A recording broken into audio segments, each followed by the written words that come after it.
In the guest room, Roland kicks off the conversation in this little gathering of big shots. Everyone here should feel privileged. Each person in this room is a key asset to Greycastle, an irreplaceable part of its fleet of elites. In the coming decades, they'll be the ones standing beside Roland, helping to govern the kingdom. All this flattery is a bit too much for Barov, though, who suggests Roland tone it down a little. Roland, meanwhile, feels proud that he's running his state through democracy instead of the outdated feudal rights of the old nobility. To him, only democracy can make sure that capable individuals are the ones participating. That said, there's no guarantee that those capable individuals will always stay loyal to their roles. So, this is just the inaugural of Greycastle's democratic journey. Everyone in this room will be the founding members of the new government. Their performance and accomplishments will be thoroughly evaluated each year. Whether they get promoted or stay where they are will depend on those evaluations. And Roland himself has taken on the responsibility of reviewing these officials annually. If anyone has questions or suggestions, Roland is all ears. But it seems no one has any issue with how things are going. So Roland moves on to assigning roles. But before that, everyone has the option to back out. Those who choose to leave will receive a hefty compensation in golden royals, but those who stay will have to shoulder their duties and responsibilities. With all that said, they're free to make their decision. Silence fills the room, a sign that no one's planning to chicken out of their responsibilities. So, Roland proceeds to appoint each individual to a suitable role. First up is Barov Herman, who's been promoted to Hand of the King. He'll be in charge of coordinating all departments, including his previous responsibilities managing the treasury. Next is Edith Kant, formerly known as Iris, who's now the new head of the general staff. Her department will handle everything related to strategic planning. While the delegation continues, we fast forward to later that day. Roland and Nightingale are alone in the office, as usual. She serves him a cup of tea to make up for the sweat he lost in the meeting. As he sips it, Roland starts giving her these weird, intense stares, the kind that clearly say he's up to something. It doesn't take long for Nightingale to notice the awkward tension, causing her to get flustered. She wonders if she just happens to look really good today. Roland, not exactly an expert in romance, has no idea how to respond without making things even more awkward. He's clearly flustered, a detail that doesn't go unnoticed by Nightingale. She moves in closer, pressing him to spill what's on his mind. Then she fades away after teasing him a bit. That gets a smile out of Roland, seeing that Nightingale is just as cheeky as ever. Honestly, this interaction felt kind of pointless. We didn't really learn anything new. Cut to the wild snowfield. Flying through the blizzard are Maggie and Lightning. They're now less than 100 kilometers from the ruins of Tequila. Turns out, the girls are out scouting, trying to get a peek at what the devils are up to. As they get closer, they begin to hear these nasty, unsettling sounds. And when they finally get a look, they see devils and demonic beasts going at each other. Both of them are stunned. They've never seen anything like it. Now it all makes sense. That's probably why Neverwinter has been so quiet this year during the months of demons. Lightning notices something off. Demonic beasts are usually drawn to magical artifacts. So it's likely the Devil King brought one of those artifacts into this desolate land. Pretty rookie mistake in Lightning's opinion. Now all the demonic beasts are getting pulled in because of it. Still, she figures she might as well have a little fun down there. With a wave of her hand, she unleashes a crackling bolt of lightning that tears through the devils. After taking down a couple of them, she notices something very different. A devil with human features. Lightning can instantly feel this overwhelming presence pinning her in place. She wants to run, but her body won't move an inch. That devil woman is clearly using some kind of magic that's messing with her hard. Thankfully, Maggie starts pecking at Lightning's chest, snapping her out of the trance. Finally able to move again, Lightning realizes she needs to report this back to His Majesty Roland ASAP. The scene cuts back to Roland's office, where he is reviewing 2 letters addressed to the administrative office. Barov had brought the letters personally, believing the king's decision was imperative. The first letter is from Kajin, a renowned master dramatist from the old capital. Kajin once brought his theater troupe to Neverwinter and had hoped to perform a new play at one of Roland's grand ceremonies. Unfortunately, Roland had not approved the performance, and Kajin never got the chance. Roland opens the letter and finds it is an inquiry. Kajin is requesting information about the methods behind shadow magic. If you don't recall, shadow magic is the innovative technique Roland developed for theatrical productions, combining special effects and projection on large screens. In other words, it's a kind of primitive movie. Roland already knows how to respond to Kajin's request, so he moves on to the next letter. Barov explains that the second letter comes from a merchant named Victor Losa, expressing interest in purchasing cotton. Roland immediately finds this odd. After all, Neverwinter is not a cotton producer. Barov reveals the interesting detail.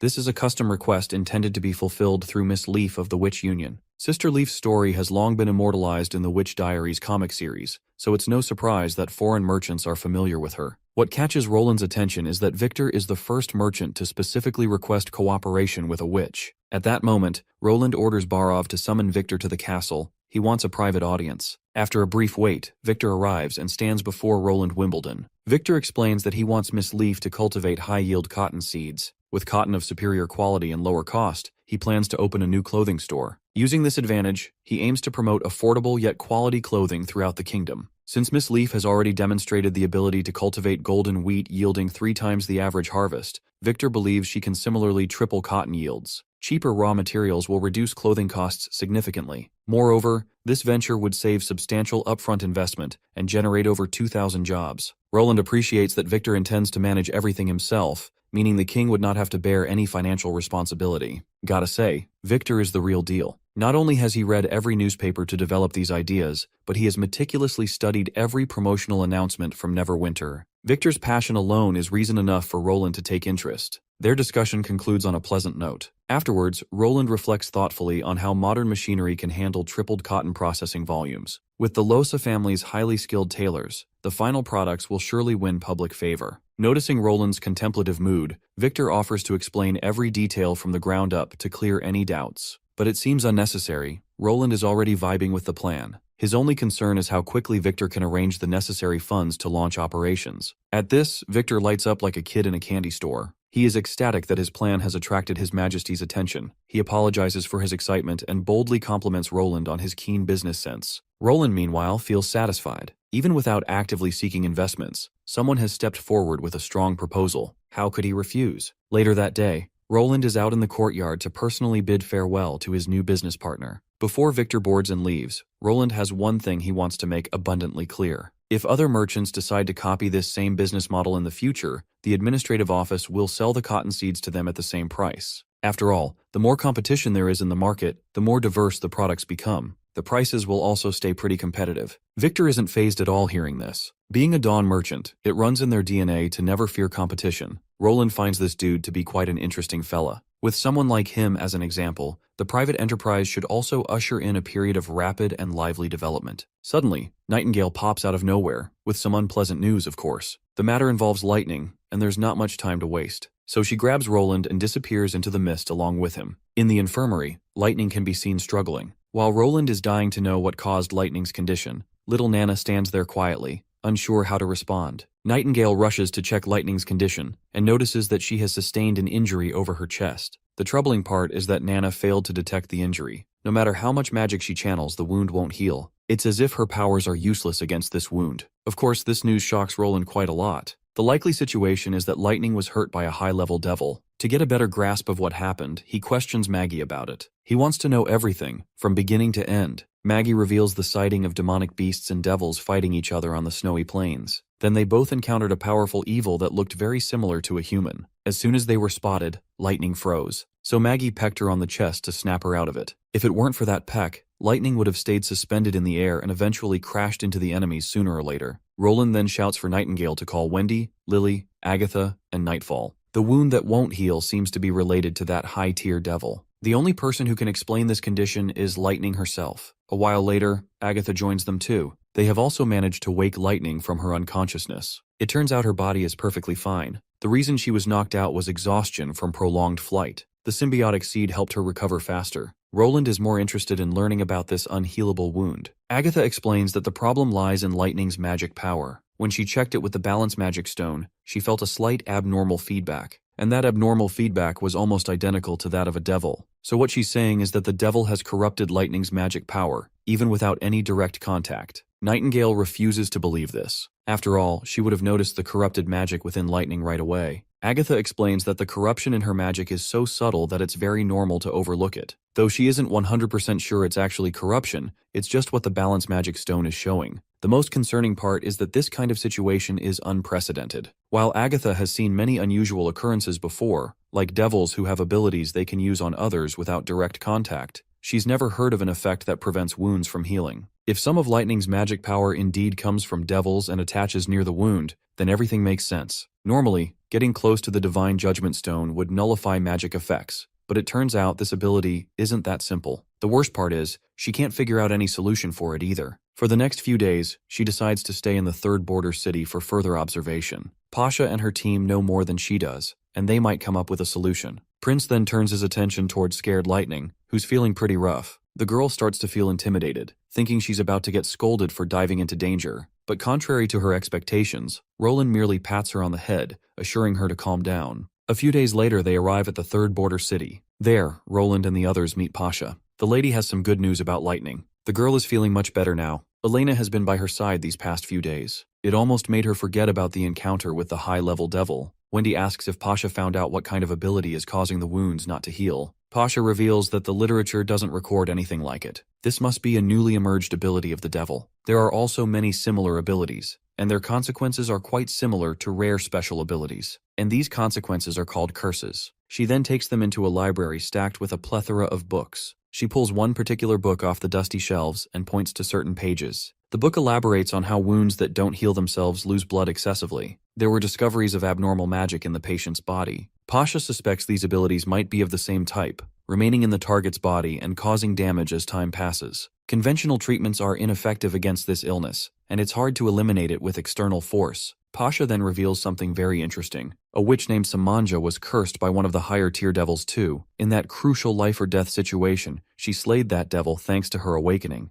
This is how she was able to free herself from the curse. So basically, if Lightning is truly affected by a magic curse, then killing the opponent might be the only way to lift it. Though it's indeed very difficult, it may not be an easy thing to pull off, but our guy won't sit idly by, at least not until he tries. Before that, Roland wants to understand a few things. If that high-level devil can curse without contact, then what happens to ordinary people under devil's influence? Pasha warns that unhealed wounds pose a constant threat of worsening or even death. Roland then inquires if the Divine Stone of Judgment can counter the devil's influence. The answer is affirmative, but its effects are limited against high-tier devils like the Demon Slayer. Later, Lightning is shown crying in a basement, surrounded by Divine Stones of Judgment. She's devastated by her predicament and desperately wants to escape it. Meanwhile, in the southern Misty Forest, the Neverwinter Army prepares for drills. Everything is set, awaiting only orders. This time, Anna, the head of the engineering department, is in charge and everyone will report to her. They are about to test powerful new weapons developed by Roland and his wife. Anna steps forward, giving the immediate orders to initiate the test. The weapons are massive train-mounted artillery pieces. Iron Axe is awestruck and horrified by their terrifying, deformed appearance. The artillery fires, creating a blast brighter than the sun.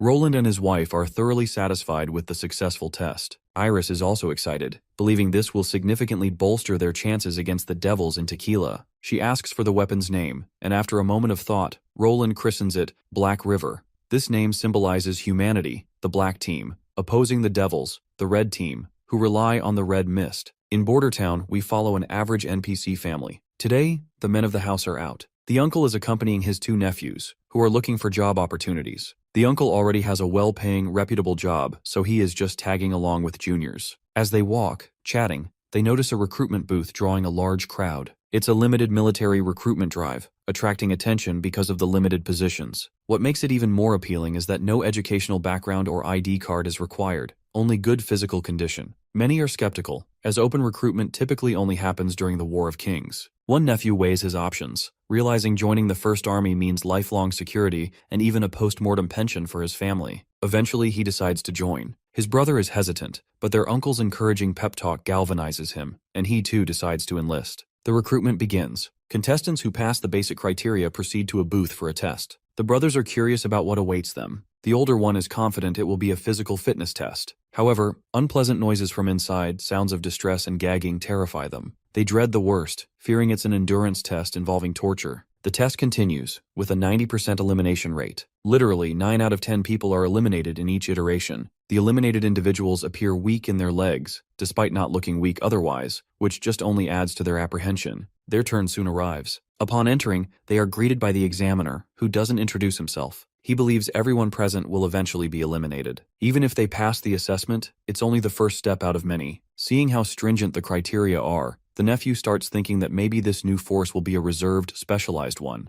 Regardless, the only thing he cares about is the handsome pay. The instructor finally rattles off the rules. Everyone is told to sit on these stools and place both feet on the pedals. All they have to do is stay there for just 5 minutes. No matter what they feel or see, falling off the stool means immediate disqualification. With the instructions laid out, the instructor covers the entrance with shades and lets this magical test begin in the quiet darkness. A blinding light begins to surround the area, and soon enough, the participants find themselves suspended in the air above a vast forest. Of course, with no ground beneath their feet, their natural reaction is to feel like they're falling. But the nephew tries to stay steady and doesn't even let a single muscle twitch in the real world. He knows well that what he's experiencing is just an illusion he has to overcome. He tries to calm himself, focusing his mind to stay optimistic about his situation. He even starts thinking about his loved ones, encouraging himself to push through the test so he can support all the lives depending on him. Eventually, he passes the first test. And if the instructor's honest, his results are way better than the previous groups. Though it's just the beginning, he still has a few more tests to go before he can qualify for the position.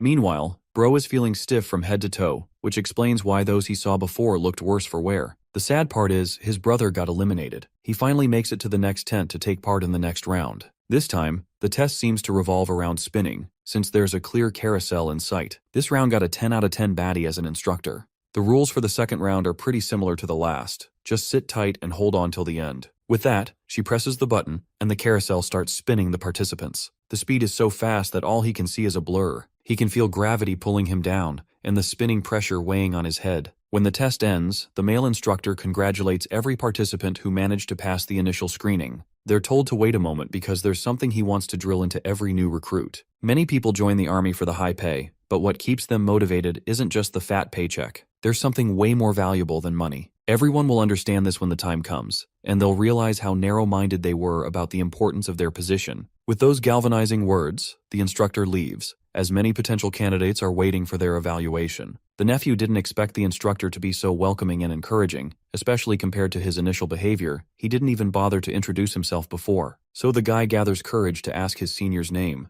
They deserve to know that much after passing the test. The sassy instructor snaps back sharply, introducing himself as Vanna. There's something very peculiar about him, in a good way though. Even the nephew can tell he's extraordinary. In one of the tents, all the candidates who passed the screening are standing before some high officials. Vade seems to be the one in charge of these candidates from here on out. He's quite intrigued to see so many potential knight candidates in front of him. The nephew overhears Vade talking about everyone here being knight candidates. It really gets the guy all contemplative and bewildered. The title of knight is a privilege only noble children get to enjoy, so it makes no sense for a commoner like him to be in such a coveted position. To make things even more complicated, in comes the princess herself. Seeing such a good-looking lowly has everyone blushing brightly. The nephew quickly pulls himself together, and so does everyone else. They all make sure to pay proper respect to the princess. The lady gives them permission to rise. She cuts to the chase, wanting to address every daunting question swirling in everyone's minds. Questions like why the army is making an exception to recruit non-official residents, why the selection criteria are so unusual, or why she is the one explaining everything instead of someone else. While these questions may seem complicated, she's sure they'll understand once they experience things firsthand. So, there isn't much for her to explain, other than a few crucial points. First of all, they aren't joining the 1st or 2nd Army. It's actually a new army Roland Wimbledon plans to build from scratch. It will be entirely different from any army before, so the selection process is equally unique and different. She further emphasizes the challenges that lie ahead for the members of this unique army. Get this, the previous tests they went through were literally nothing compared to what's coming. There are 16 of them standing here now, but only 2 or 3 will clear all the tests and become Sky Knights. Rest of the qualified candidates will be called reserved members. Now it finally makes sense. It seems like my guy is trying to build an air force, which is why anyone who passes all the tests and earns the position will be called Sky Knights. Although he doesn't know the difference between a Sky Knight and a traditional knight, for someone like him from a poor background, the nephew is just glad to get this Ultra Pro Max rare opportunity. And why is she the one explaining this? Because she's got a reason to be here. Only her and her brother know how this new army works. And since she doesn't want her brother distracted from his current duties, she's taken the liberty to be in charge of this recruitment drive. The guy perks up happily upon realizing that Princess Tilly will be the one supervising them.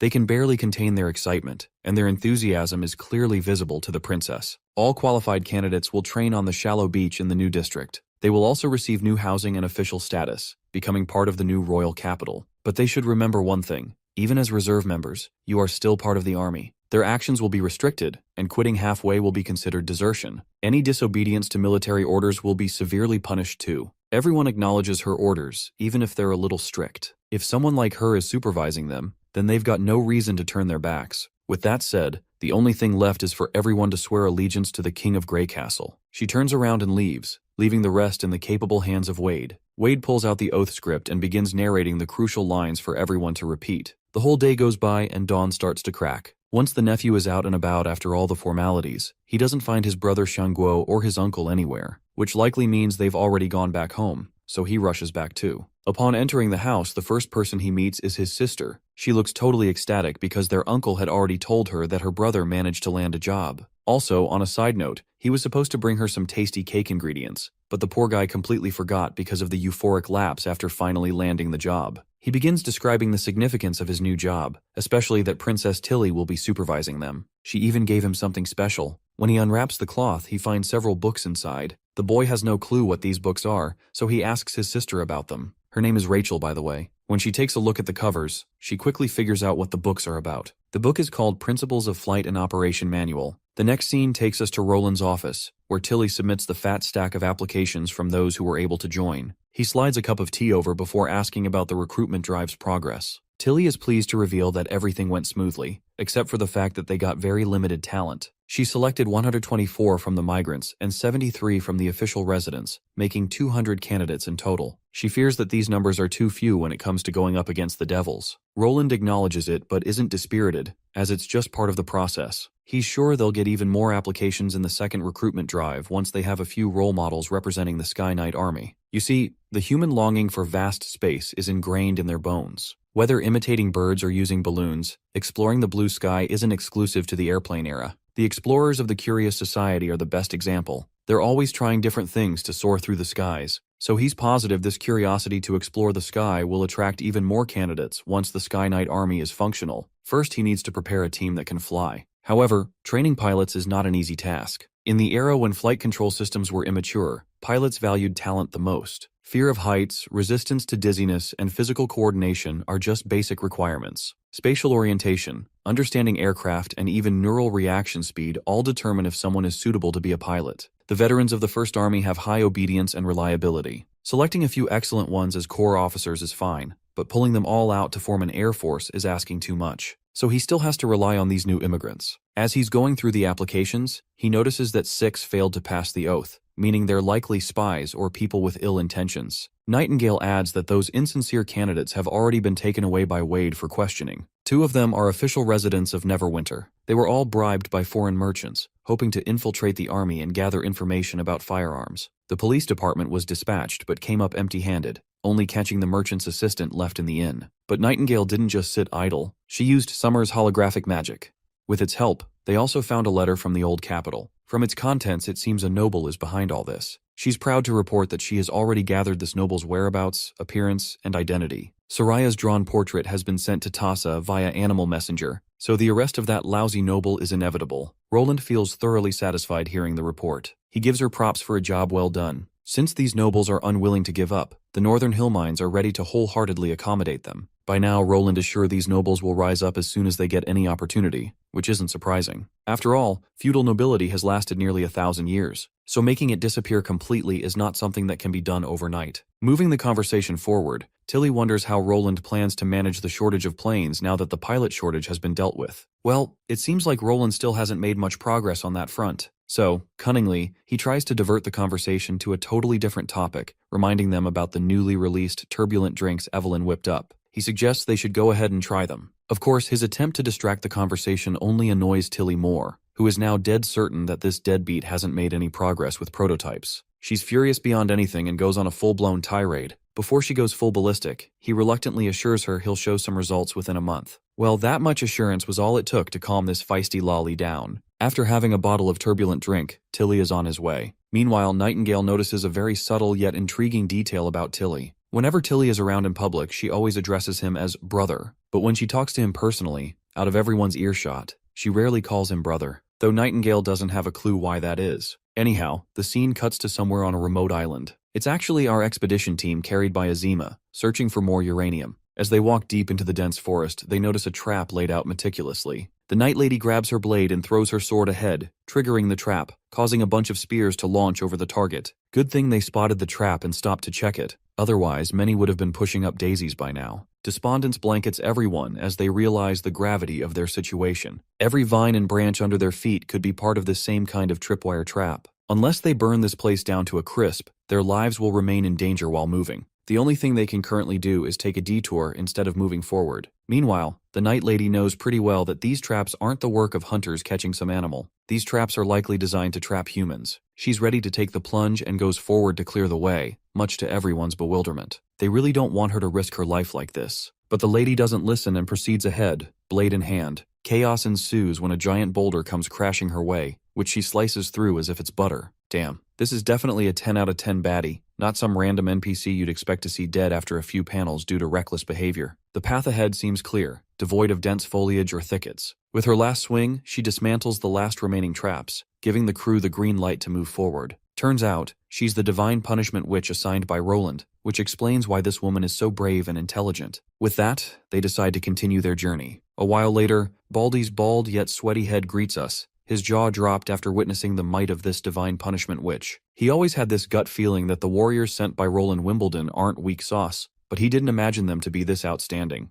The divine witch cuts through the chatter and tells Baldy to start rattling off the truth. Of course, Baldy starts sweating in apprehension, as if he has no choice but to spill all the details he's been hiding. The woman demands to know why traps are placed all over the thickets of the mountains. She's smart enough to recognize that these wooden spear traps aren't very effective against beasts, which likely means they're meant for people. Baldy shares the same thoughts and adds that the higher they go, the more traps await them. That's precisely why it's also called Trap Mountain. These traps were left by generations of lords solely intended to defend against the Wolfheart Kingdom. This comes as great news to everyone. Baldy further briefs them about this mountain range that stretches from the coast to the Old Holy City, serving as a natural border between two kingdoms. Since the King of Dawn's terrain is lower, it feels like it's trapped within a cage, which is how Cage Mountain got its notorious name. The main problem lies in the shape of the mountain. The mountain isn't very steep, making it easier to descend. That's why bandits, hunters, and refugees from neighboring countries often infiltrate the Kingdom of Dawn's territories via Cage Mountain. At first, they only scavenged resources in the mountains, but later on, they started stealing and robbing villages, causing panic among local residents. The Lord was also fed up with all the nonsense, so he came up with a permanent solution to combat the situation. Since the Lord didn't need the mountain's resources to sustain his people and economy, he sealed the mountain. After sealing it, the Lord planted fast-growing weeds and vines inside and set up lots of traps. This custom passed down through generations, earning Cage Mountain its name today. The night deepens, but the expedition team continues their trek. Azima reflects on the Cage Mountain situation, realizing that these guys not only blocked intruders, but also trapped themselves within the boundary. If it were Roland Wimbledon, he wouldn't have chosen to do this. That man likes to see the bigger picture and strives to achieve long-term gains. She snaps herself back to focus. She doesn't have to glaze over him. She's simply his employee, doing what she's told, so she better keep her focus on the task at hand. Seems like she's very close to her goal, figuratively and literally too. Her magic has detected the source of the sample she's holding, meaning they are quite close. A trail of light is leading them to the precise location. The Divine Witch decides to go ahead first, making sure there's nothing life-threatening. What she finds leaves her bewildered. Right in front of her is an abandoned ruin, which shocks Azima. Roland had tasked her to find this peculiar element, so it's quite weird that the source led her to an abandoned ruin. Seems like they hit the jackpot, and the Divine Witch is all hyped about it. The underground civilization left ruins all over the continent, and Tequila naturally studied them extensively. But these symbols carved on the walls aren't their script, and they have nothing to do with the magical characters set by the Alliance. So this discovery is entirely new, an unprecedented place they stumbled across. Azima can't make sense of the writing on the walls, even though every word is written clearly and plainly. If these ruins weren't left by a civilization that fought in the Divine War, it likely means that an unknown race lived here in the past with its own culture and everything. It may be possible, but the Divine Witch adds that there are no records or studies hinting that the underground civilization split into tribes and created an entirely new culture and language. Currently, the only thing they can do is get inside and take a look for themselves. After wandering around, they find a stone tablet, which seems to be written in the common language they use. When they read the tablet, it says, "Land of the Gods is cursed and prohibits entry if you don't want to die." Upon reading this, that baldy bastard is panicking out of his wits, assuming the worst-case scenario. The mention of a cursed temple grabs everyone's attention, and they're sure Baldy likely knows something about it. Baldy promptly begins his lore dump. There are rumors that over 100 years ago, when the local lord set traps to stop the Wolfheart people, the knights assigned to place traps one day got caught in heavy rain. They stumbled across a strange temple, which they thought to use as shelter. Even before Baldy reveals more, the Divine Witch knows the rest of the story. She knows they found treasures in the temple, and with the villagers driven by greed, they stole the treasures but were cursed by the gods in return. In the end, they met a tragic fate, one after another. Well, the reason she knows this story is because it's all bullshit. She can bet her life this rumor was made up by the Lord to keep all the riches for himself. As for the knights who found the treasures, they were used as evidence of the curse. But then Baldy adds another twist. Those knights supposedly cursed didn't die immediately. It took about 10 years for them all to die off. It's said they suffered extreme pain until their deaths. Even the skin on their faces peeled off, revealing rotten flesh underneath. To prevent bad luck from spreading, the Lord forbade anyone from approaching that area. Currently, no one knows its exact location. I think I've cracked the code on what this curse is all about. It's fucking uranium radiation. Rather hilarious that Roland forgot to tell them about radiation's existence. Night is already upon them, and after absorbing all this lore from Baldy, the Divine Witch is still not satisfied and wants further clarification. Baldy once again doubles down on what he told them. He heard all of it at the tavern. If they don't believe him, he simply suggests they verify the rumors themselves. Azima begins weighing her options. After giving it proper thought, she starts to believe it might actually be a curse from the gods. One of the guys in charge of the expedition suggests heading back to town first to gather more intel before making their next move. Hearing that these guys are still planning to get inside, Baldy starts losing his bananas. He can't quite believe their objective was to enter the cursed temple to begin with. The Divine Witch knows it's complicated to explain. After all, they never intended to find a temple, it just happened to align with their main goal. Despite the apparent warnings and unwelcoming rumors surrounding this place, they seem to proceed with the plan. They must fulfill the Majesty's orders. The Divine Witch is also hyped to meet this so-called god inside here, who's out here cursing everyone. So they have to prepare to continue their venture. Roland had explicitly entrusted them to approach the source with caution, which just shows he probably knows the danger they're getting into. He gave them 2 routes, and they're supposed to pick only one based on their circumstances. First, if the source is out in the open, all they have to do is seal off the surrounding location and return to Neverwinter. The other option is if the source is inside underground mines or deeper caves, they must prepare for their own protection in advance. While this temple may not look like a mine, it's not that far off either. Just as they say this, someone throws a stack of leather jackets. Right away they start putting them on, though none of them have a clue how these heavy jackets are supposed to protect them. Not only the jackets, but they also have to wear these face masks to make sure they don't inhale contaminated air. Azima finds these suits kinda adorable. The guy in the suit suggests only 5 people go inside, while the rest stay here. Other than Azima and Miss Rosser, who are already tagging along, he invites 2 more people for this journey. Rosser, meanwhile, refuses to wear this goofy-ass suit. For a divine punishment warrior like herself, her resilience and ability to self-heal are off the charts, so some random poison isn't likely to take down a muscle mommy like her. Not to mention, the suit would limit her movements and restrain her senses, so she'd rather skip it than risk everything inside unknown territory with unknown dangers waiting for them. Also, they only have 5 sets of clothes, so it's better to keep 1 spare set outside for a rescuer to wear if needed. Azima fears the consequences if the rumors about the curse and God are true. The Divine Witch isn't fazed at all. In fact, she's ready to face any challenge like the Chad she is. Her unwavering resolve really makes that ordinary human a little worried, though he doesn't argue and proceeds to lead the party inside. Not long after, they're trekking through uneven terrain. The entire place has already been consumed by thick roots sprouting everywhere. It's that muscle mommy who's clearing the path with her godly prowess. With roots penetrating the tunnel from every direction, it's clear this place has been abandoned for a long time. That said, it's also apparent this place wasn't just sealed off right after it was found, just like the Baldy said. For at least some time it must have been bustling with people. There are also torch holders everywhere on the walls. The carved holes are much cleaner than the walls, indicating they were made at very different times. If they were just taking shelter from the rain, there'd be no need to leave torches every 10 steps or so. Rosser isn't surprised this place was an attraction point. After all, if there really was treasure inside, it's impossible the local lord wouldn't be tempted. She also admits the Baldy out there might not be lying with his stories, since rumors tend to get exaggerated over time. For now, they're curious if Roland is looking for the same treasure the local lord was after. If there really is treasure there, he worries if there's even much left in the tunnels for them to loot. Majesty Roland revealed how this treasure is imperative to create the brilliance of the sun, so they can't afford someone else stealing it. Well, they'll only get answers to their questions if they venture further inside. After a short walk, they finally get closer to their target. There's that unusually dark path ahead, likely reinforced with magic. Rosser tosses a pebble into the dark, blocking the path,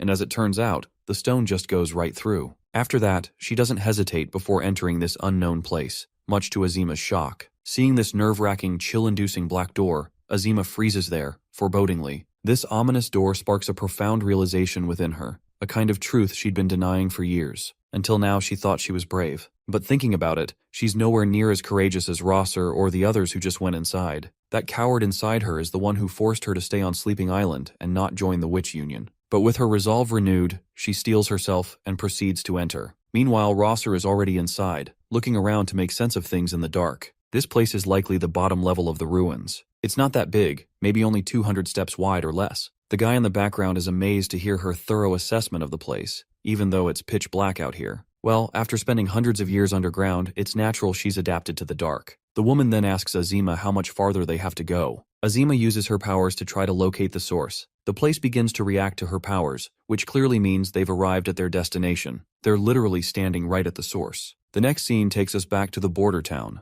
where Roland gets an urgent report from the King of Dawn. When Roland hears it's from Sean, he jumps out of his seat in joy because it's actually a report from Azima and her crew. Nightingale further reports that the report only contained papers, much to Roland's amazement, who assumes Nightingale has evolved her ability to see through stuff. The girl brushes off such pleasant thoughts, admitting she just sneaked inside and took a look. This, of course, triggers Roland to dread the worst. He fears Nightingale probably knows about the turbulent drinks he received earlier today, which were hidden inside the desert cart. I guess Nightingale's already guilty of stealing those turbulent drinks. Back to the main point, the officer highlights the reports they received, which are covered in this pitch-black substance. Along with these unreadable papers, they also got a letter, which Roland promptly starts reading. The officer asks about the blacked-out papers and what he should do with them. Roland simply orders him to spread them on the floor instead of wasting them. After all, Sean wouldn't have gone to so much effort just to send useless stuff. According to the letter, Miss Azima has found the source she wanted, right at the northeastern border between Dawn and Wolfheart. The locals call it Cage Mountain, but the source isn't in the mines. It's been found inside ancient ruins that seem very old. The fascinating part is the place doesn't belong to any underground civilization, nor is it remotely related to the Tequila fugitives. They had doubts it belonged to Sea Devils, but Azima's discovery disproved that guess. If anything, they're damn sure this is a relic left by a totally unknown tribe.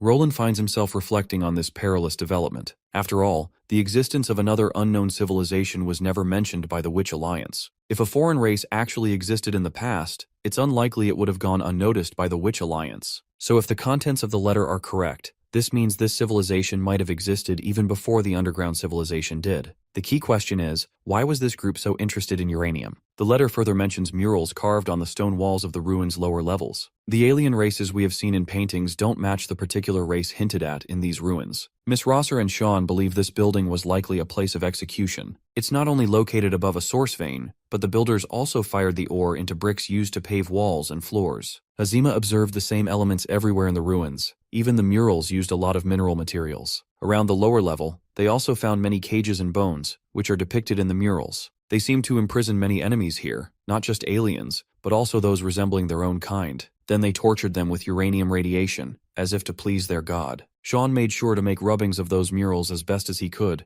and had them sent with a messenger from House Tokat to Neverwinter. Since they only have limited protective gear, the process of copying those murals onto paper has been slow. What Sean sent is just a part. Completing everything will take another month or two. Sean also expressed worries in his letter about Miss Rosser, since she entered without protective gear. All he can do is hope she isn't affected by the curse inside. The locals discovered this ruin earlier and caught a strange plague while looting it. Their greed led to their deaths, and so the place was dubbed the Temple of the Curse. Roland feels concerned after reading the letter, prompting Nightingale to assure him that even if the divine punishment witches are cursed, they can just swap bodies to fix everything, so there's no need to worry. Turns out he isn't worried about the divine punishment witches, but about Sean and Azima. According to the plan, they shouldn't stay in the mining area that long. You see, it doesn't matter if uranium is in raw form or enriched. The decay radiation is mainly alpha particles, which are hard to penetrate skin and harm the body. But that doesn't mean it's the same in the mining area. Considering these radioactive elements have existed for hundreds of millions of years, some have decayed into more dangerous elements. For example, with radon, the situation changes.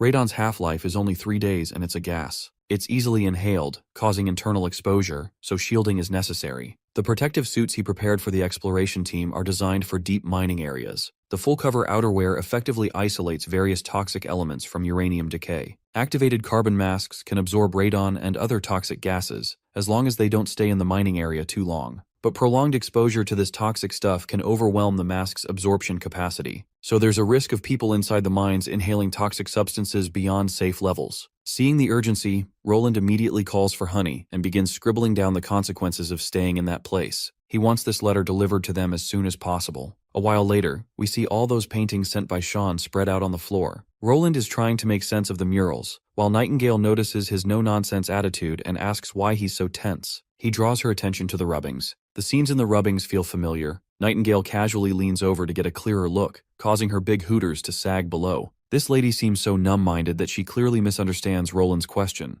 The only peculiar thing she notices in the rubbings is the amount of ink used compared to a normal painting. Roland can tell she's a lost cause when it comes to brainstorming. Without complicating things, he insists she get the map of the southernmost region, which she pulls out right away from her mist. Roland notices how the map perfectly matches the rubbings, a revelation that alarms him. Nightingale recalls that the southernmost region is where the Sand People live. Just as she mentions this, Roland spots something alarming in the rubbings. The rubbings clearly show a divine artifact there. I've got no clue what's going on, but let's hope to get clarity on what this divine artifact stuff is about. Before that, we cut to a chamber where a woman, or rather a witch, is being whipped to death. The man in authority arrives and stops the Inquisitors before the woman actually kicks the bucket without revealing anything worthwhile. The man personally confronts the damsel and insists she reveal the whereabouts of the Holy Scripture. The woman's name is Farina, and the man wants her to start parroting everything she knows. Let's cut this guy's crap and get to the point. He's just a random side character who happens to possess a few divine punishment soldiers,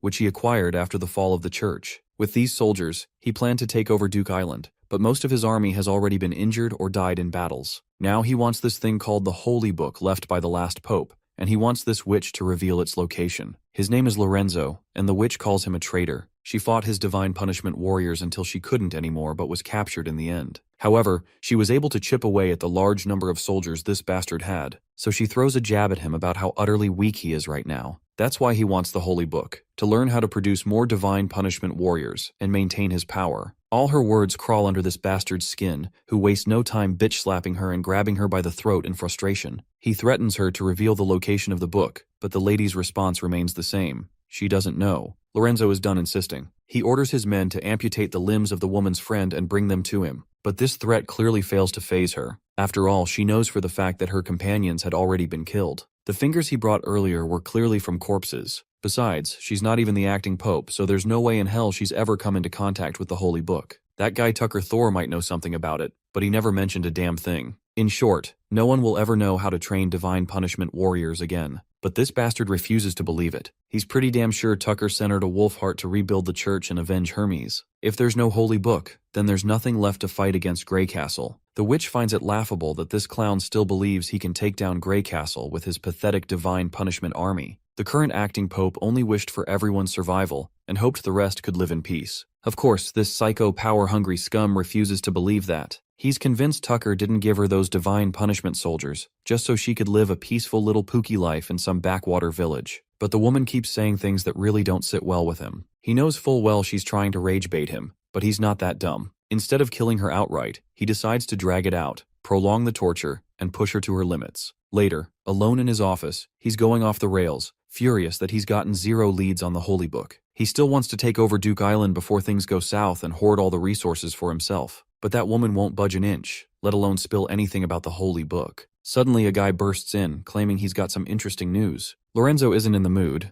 until the guy mentions it's actually good news. Apparently, there's some unrest near Dawn's border. They're planning to venture deeper into the Cage Mountains. Lorenzo doesn't see the point. No matter which lord takes the Cage Mountains, Duke Island gains nothing from it. That's when the butler adds the real kicker. The ones behind the Cage Mountain expedition are from Greycastle, sent by Roland himself. Now Lorenzo's paying full attention. He demands confirmation. The butler assures him that this info is legit and has been verified through multiple sources. First, the troops stationed at the foot of Cage Mountain are definitely from Greycastle. Their uniforms match the distinct style of Roland's army. Second, a death row summons has gone out across Dawn. The gathering point is in the Cage Mountain area, and they're all said to be serving the King of Greycastle. The Duke takes a moment to piece things together. Then it all clicks in his mind. He had a hunch from the beginning that the ruins in Cage Mountain were tied to the church and the Divine War. But to think Roland is already one step ahead of everyone, that's driving him nuts. The butler drops even more lore. Years ago, some villagers stole treasures from the Temple of the Curse in Cage Mountain. One by one, they died of a strange plague.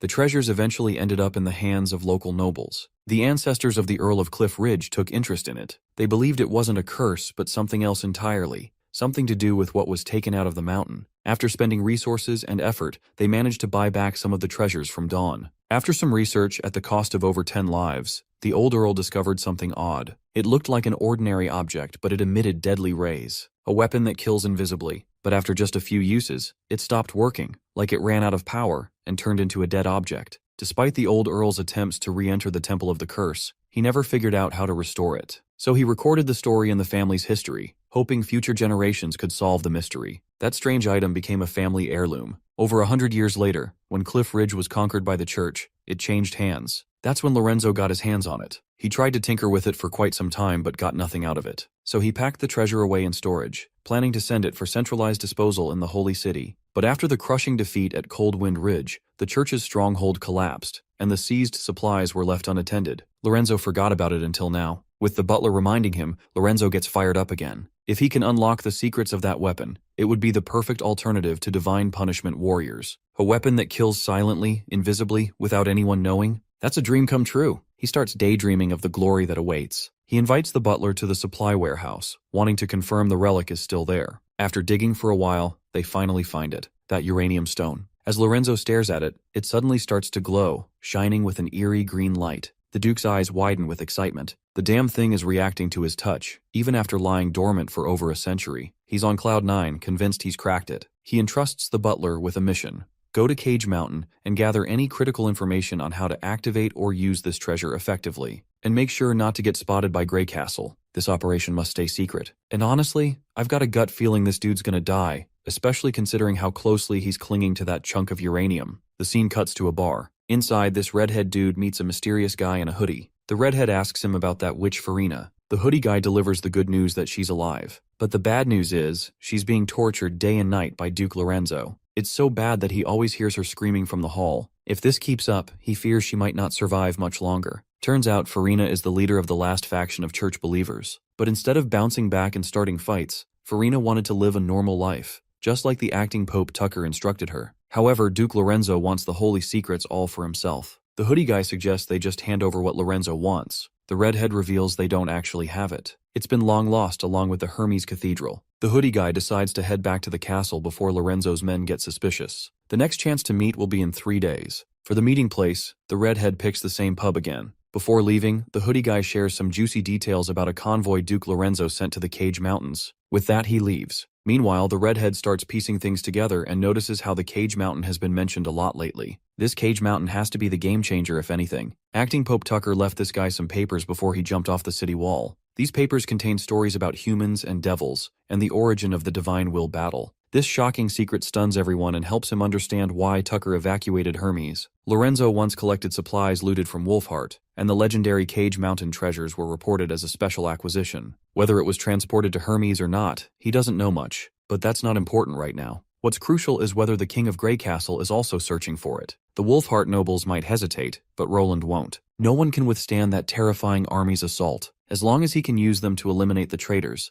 this will give the redhead the chance to rescue Farina amid the chaos. Her cute face flashes before his eyes, making him go all pooky and swoon. We then cut to the third border city, where the Tequila Witches are trying to piece things together. Even after combing through every record and book, they haven't found a single mention of what Roland gathered from the rubbing sent by Azima and Sean. They're all exhausted searching for clues, but have managed nothing. Roland suggests they take a break, but Pasha's curious mind won't rest until she finds the place. She's amazed by Roland's discoveries. They overturn the entire history of the Alliance. In fact, all recorded human history. Despite collecting so much info over the years, the Tequila Witches now feel lost, as if they know nothing about this world. Roland assures her it's normal. The more you know, the more you realize how little you understand. In the end, all questions boil down to 3 things: where you are, who you're fighting, and who's fighting you. The witches aren't happy to hear his abstract crap and get the heebie-jeebies, but all the poor guy wanted was to reassure them a bit. He wants them to question who they are, where they came from, and where they're all going. Now that Pasha reflects on it, she's having a hard time answering, even though the questions are simple. The answers change completely with just a slight shift in perspective. Let's cut the mambo-jumbo and move on. Now that they understand the unknown Divine Will battle from the past, and the new race that existed, it's time to discuss it thoroughly in the next meeting.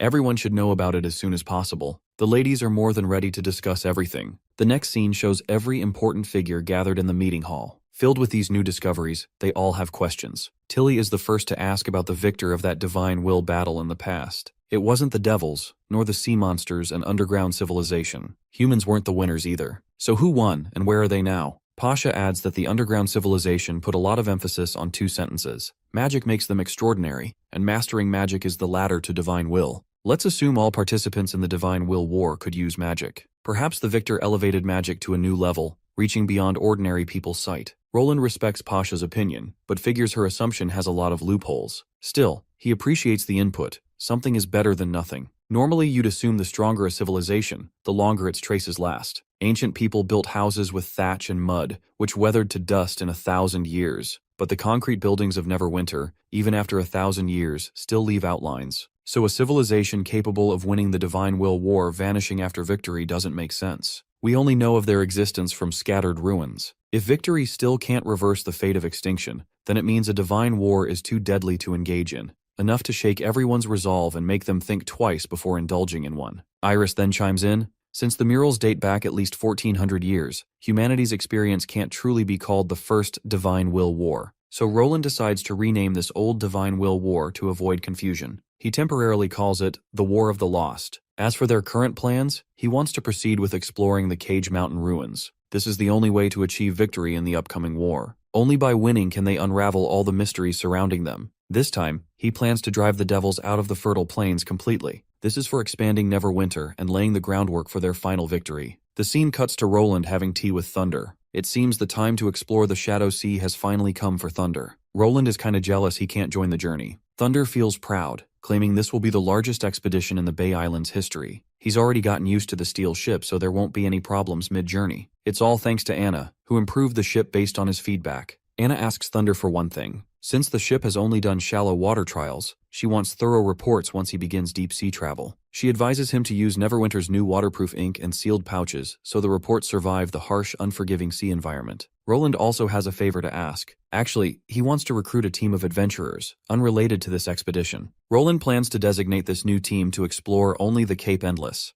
Margaret points out that the place is nothing but sand and black water, so why spend resources? Roland used to think the same, but the Endless Cape hardly encounters any risks, so no need for experienced experts. It's more about numbers than skills. Thunder points out there are many such people in the bay, but he isn't sure if they'll pass any selection criteria. Roland reveals there are no selection criteria. Anyone can be called an explorer as long as they discover a new artifact at the Endless Cape. For their discoveries, they'll be rewarded accordingly. Even just a piece of a relic counts, but it must come from the Endless Cape. With that sorted, Thunder asks the name of the steel ship now that it's passed sea trials. Roland names it Snowwind. Thunder already likes the name but thinks it sounds too cute for a ship that looks like a total beast. Roland believes the name perfectly blends harmony and gentleness, the kind that wisdom carries. More importantly, the name has an auspicious meaning, which will bring good luck to the voyage. The time for Thunder's voyage finally arrives. His crew includes that mermaid witch who's all teary-eyed after getting separated from her Witch Association friends, Lightning, Maggie, and Lorgar.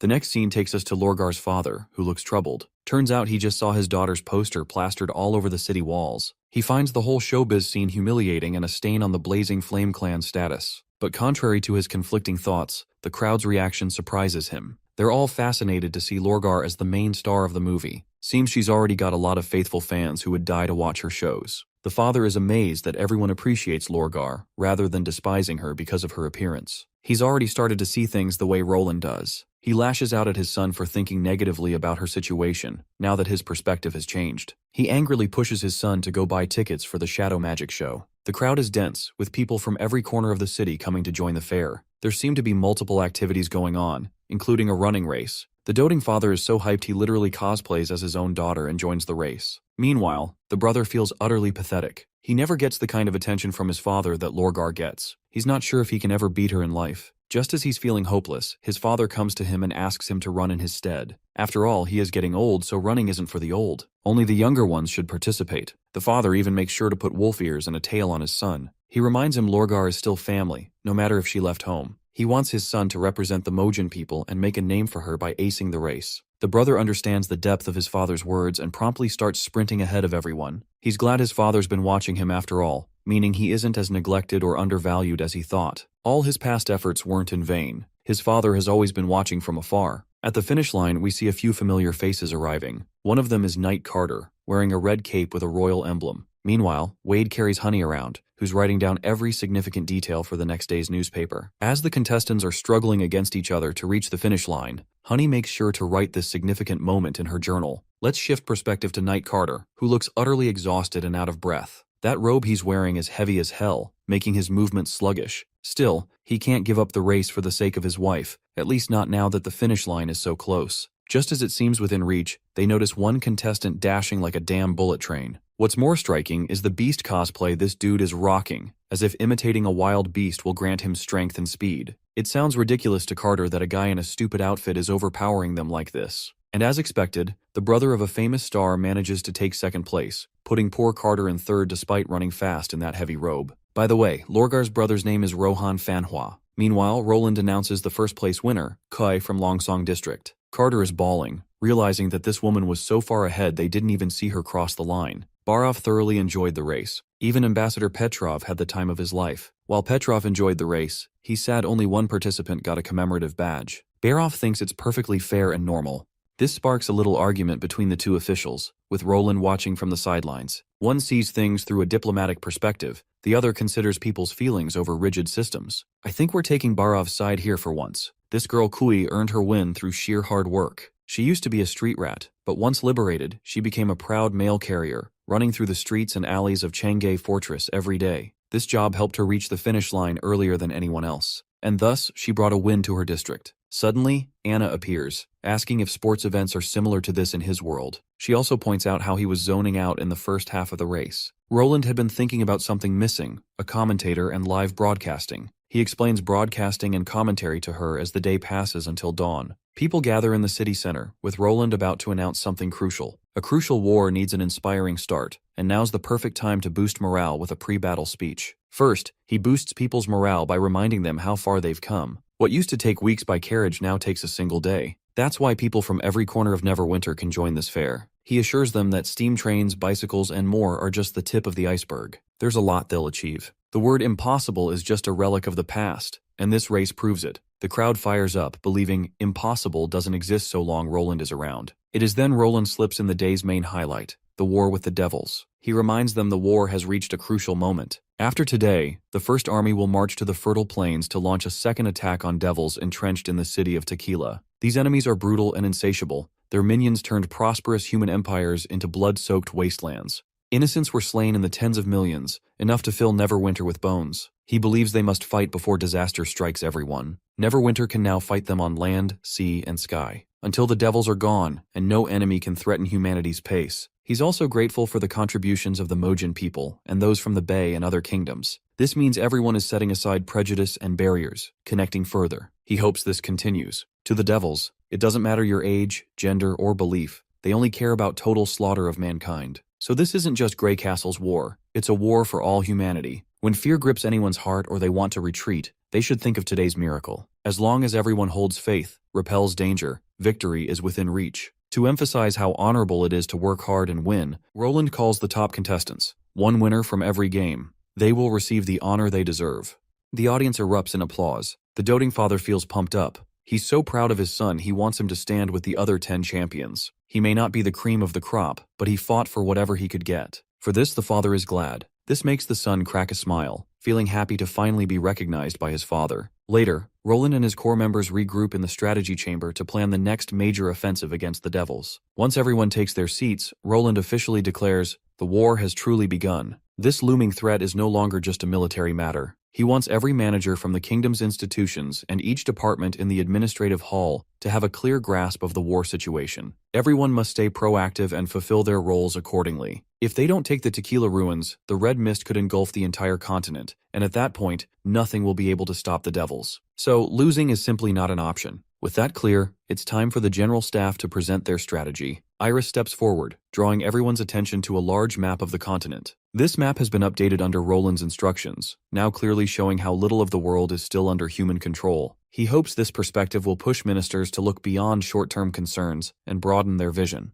That's likely one reason why Roland decided to revise it. First, they need to understand that this northern expedition isn't like anything they've faced before. The outcome won't be decided in one swift stroke. This will be a long, drawn-out war, and Iris wants that drilled into everyone's heads. Baldy Bravo raises a question. Does she have an estimated time frame for when this war might conclude? Iris explains that it depends entirely on the strength of the Devil's counterattacks. The general staff ran several simulations, with help from the Tequila Witches, assuming the enemy attacks would match the scale of the Northern Hill battle. If things go well, in 3 months, Neverwinter's cannons could be pounding directly on the enemy's front lines. But the Devils aren't fools. They won't keep repeating the same mistakes. Sooner or later, they'll realize the strategic importance of the railway lines. However, Iris is already preparing for that possibility. Since the situation is unpredictable, she urges the Administrative Hall to allocate resources for worst-case scenarios. The worst case? The war stretches from spring to winter. And then, during the months of demons, they'll still have to keep fighting. But as long as they don't retreat, the result will be a stalemate, and when the snow melts, the war will pick back up next year. That said, the chances of this exact scenario aren't high. After all, devils can't outbreed bullets.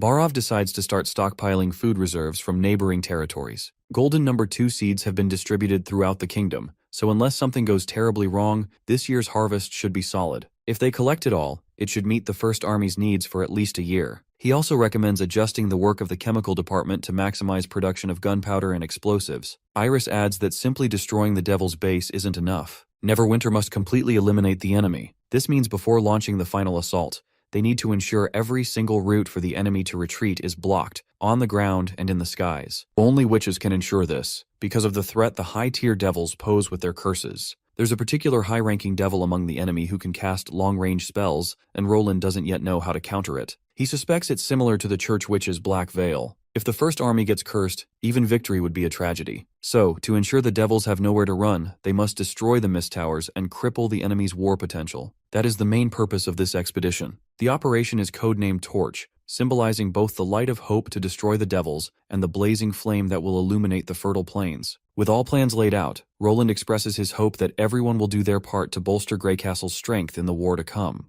The scene then shifts to the training site, where the newly delegated Air Force is busy with their usual drills. Most of the training revolves around balancing at heights, or exercises meant to build tolerance against motion sickness. Out of everyone doing these activities, only one person manages to complete the tasks properly. So, the instructor starts hammering the others for their pathetic performance. If they don't take this seriously, they might end up getting fired before their careers even begin. Some guys whisper under their breath, questioning if they can really become Sky Knights just by training on the ground. The instructor overhears this, which annoys him since they're doubting the training regime. But today, he's excited to announce that they'll finally get the chance to experience what being a Sky Knight is really about. Though he warns them that wetting their pants isn't allowed. With that, they arrive at the edge of the hill. There, Roland and the others are gathered for the inauguration of the first military plane, the one that will mark the beginning of an entirely new era. Anna and Tilly are supposed to fly this plane and let the Sky Knights witness what the Air Force is all about. Once everything is ready, the takeoff sequence begins. As the plane runs down the runway, the Sky Knights eye this huge chunk of metal, confused about what it even is. But moments later, the plane takes off and zips past them, startling everyone. Seeing this, their resolve to become Sky Knights deepens, exactly what the instructor had been hoping for. As Roland watches history unfold, he feels a swell of pride. He knows very well that he is going to make history in this world, and he truly wants to be on the front lines in the Divine War, to witness the history write itself. Right then, Nightingale pops up and scolds him to shake off that thought. There's no way Wendy and Skrull would ever agree to let him be on the front lines.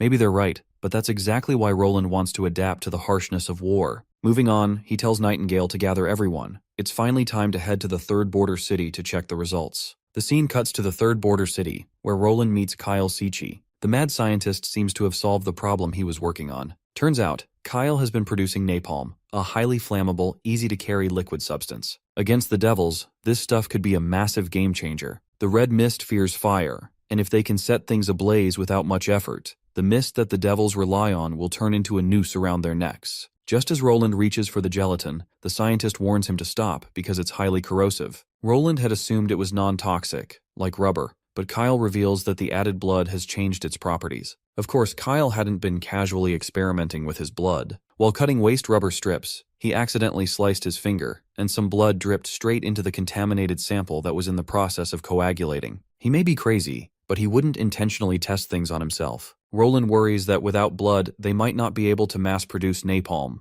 But Kyle reassures him that animal blood works too, and he's already tested it. Though there's one catch: the blood has to be freshly drawn. Roland asks why it has to be blood specifically. That's when Pasha chimes in, adding her thoughts. She suspects it has something to do with the bugs themselves. If you're wondering how those alien bugs are connected to this, then remember, Roland has been farming them to extract that white, slimy mucus which helps produce rubber. And now, the same stuff is being used to create napalm. The bugs aren't under the demon's direct control for now, but their instincts remain. The urge to capture and store prey is still embedded within them, and fresh blood seems to be a trigger. Roland decides to proceed with testing the new weapons. But before that, Pasha wants to invite a special guest to witness it. Roland is shocked when he realizes who she's talking about. It's the devil they captured. The devil never refused food or water. In fact, he devoured everything given to him without question. Almost a week later, we're back at the third border city. Outside the main gate, Roland waits while the tequila witches emerge from their caves after a long time. Celine feels the warm sunlight on her skin and breathes in the pleasant smell of flowers. The last time she saw a blue sky was 200 years ago. Roland also brought along some monocle guy. No idea who he is.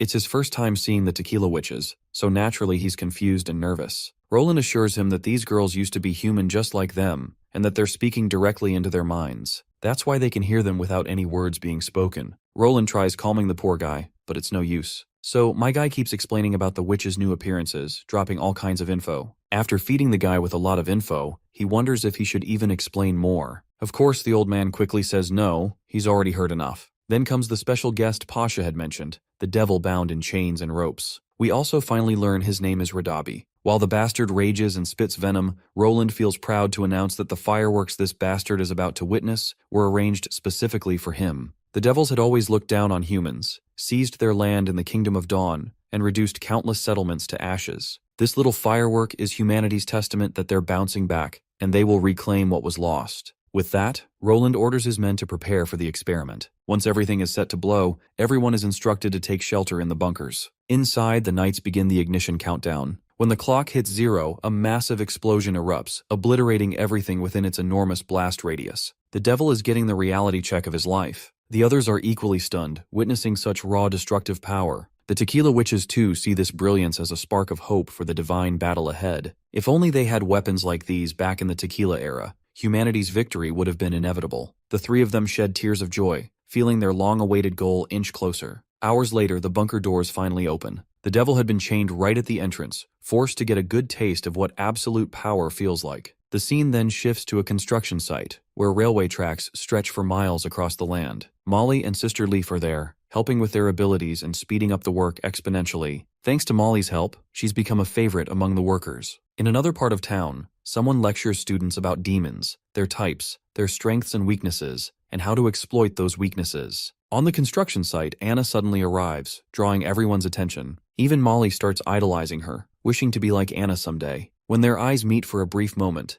Anna gives her an encouraging gesture, making Molly feel important. Her heart practically swoons. Not long after, Molly hears familiar voices behind a stack of bricks. Turns out it's Andrea and the others slacking off mid-duty. Molly's furious, but Andrea tries to smooth talk her way out of it. But the angry girl doesn't budge, reminding them that if anyone finds out, it could ruin the image the sleeping spell had built. So, she decides to report them to Princess Tilly. Xavi argues she was only taking a short break after hauling all those bricks from the train. Andrea further cements this idea, insisting short breaks are important for the job. But before the argument can continue, chaos erupts. A site worker notices an alarm, an enemy has been spotted. Molly quickly climbs the bricks for a better view, but nothing is visible yet. Xavi thinks it must have been Sylvie or Lightning who spotted the enemy because no normal human could see from that distance. Molly instantly worries about Princess Anna, but Xavi reassures her that the princess already has reinforcements. Even if a high-speed devil is involved, they'd still have 10 to 15 minutes to prepare and hide. In emergencies like this, safety takes priority unless combat orders are given. Andrea quickly calls Sylvie for a report. Turns out, Sylvie didn't notice anything. It was Lightning who raised the alarm. The enemy force seems small, only 4 berserk beasts, with no signs of high-tier devils. Hearing that, Andrea assumes their presence here might just be coincidence. Maybe so, but Sylvie warns everyone to stay sharp regardless. And right on cue, the devils appear in the skies above. They hover in the air, as if hesitant to move forward.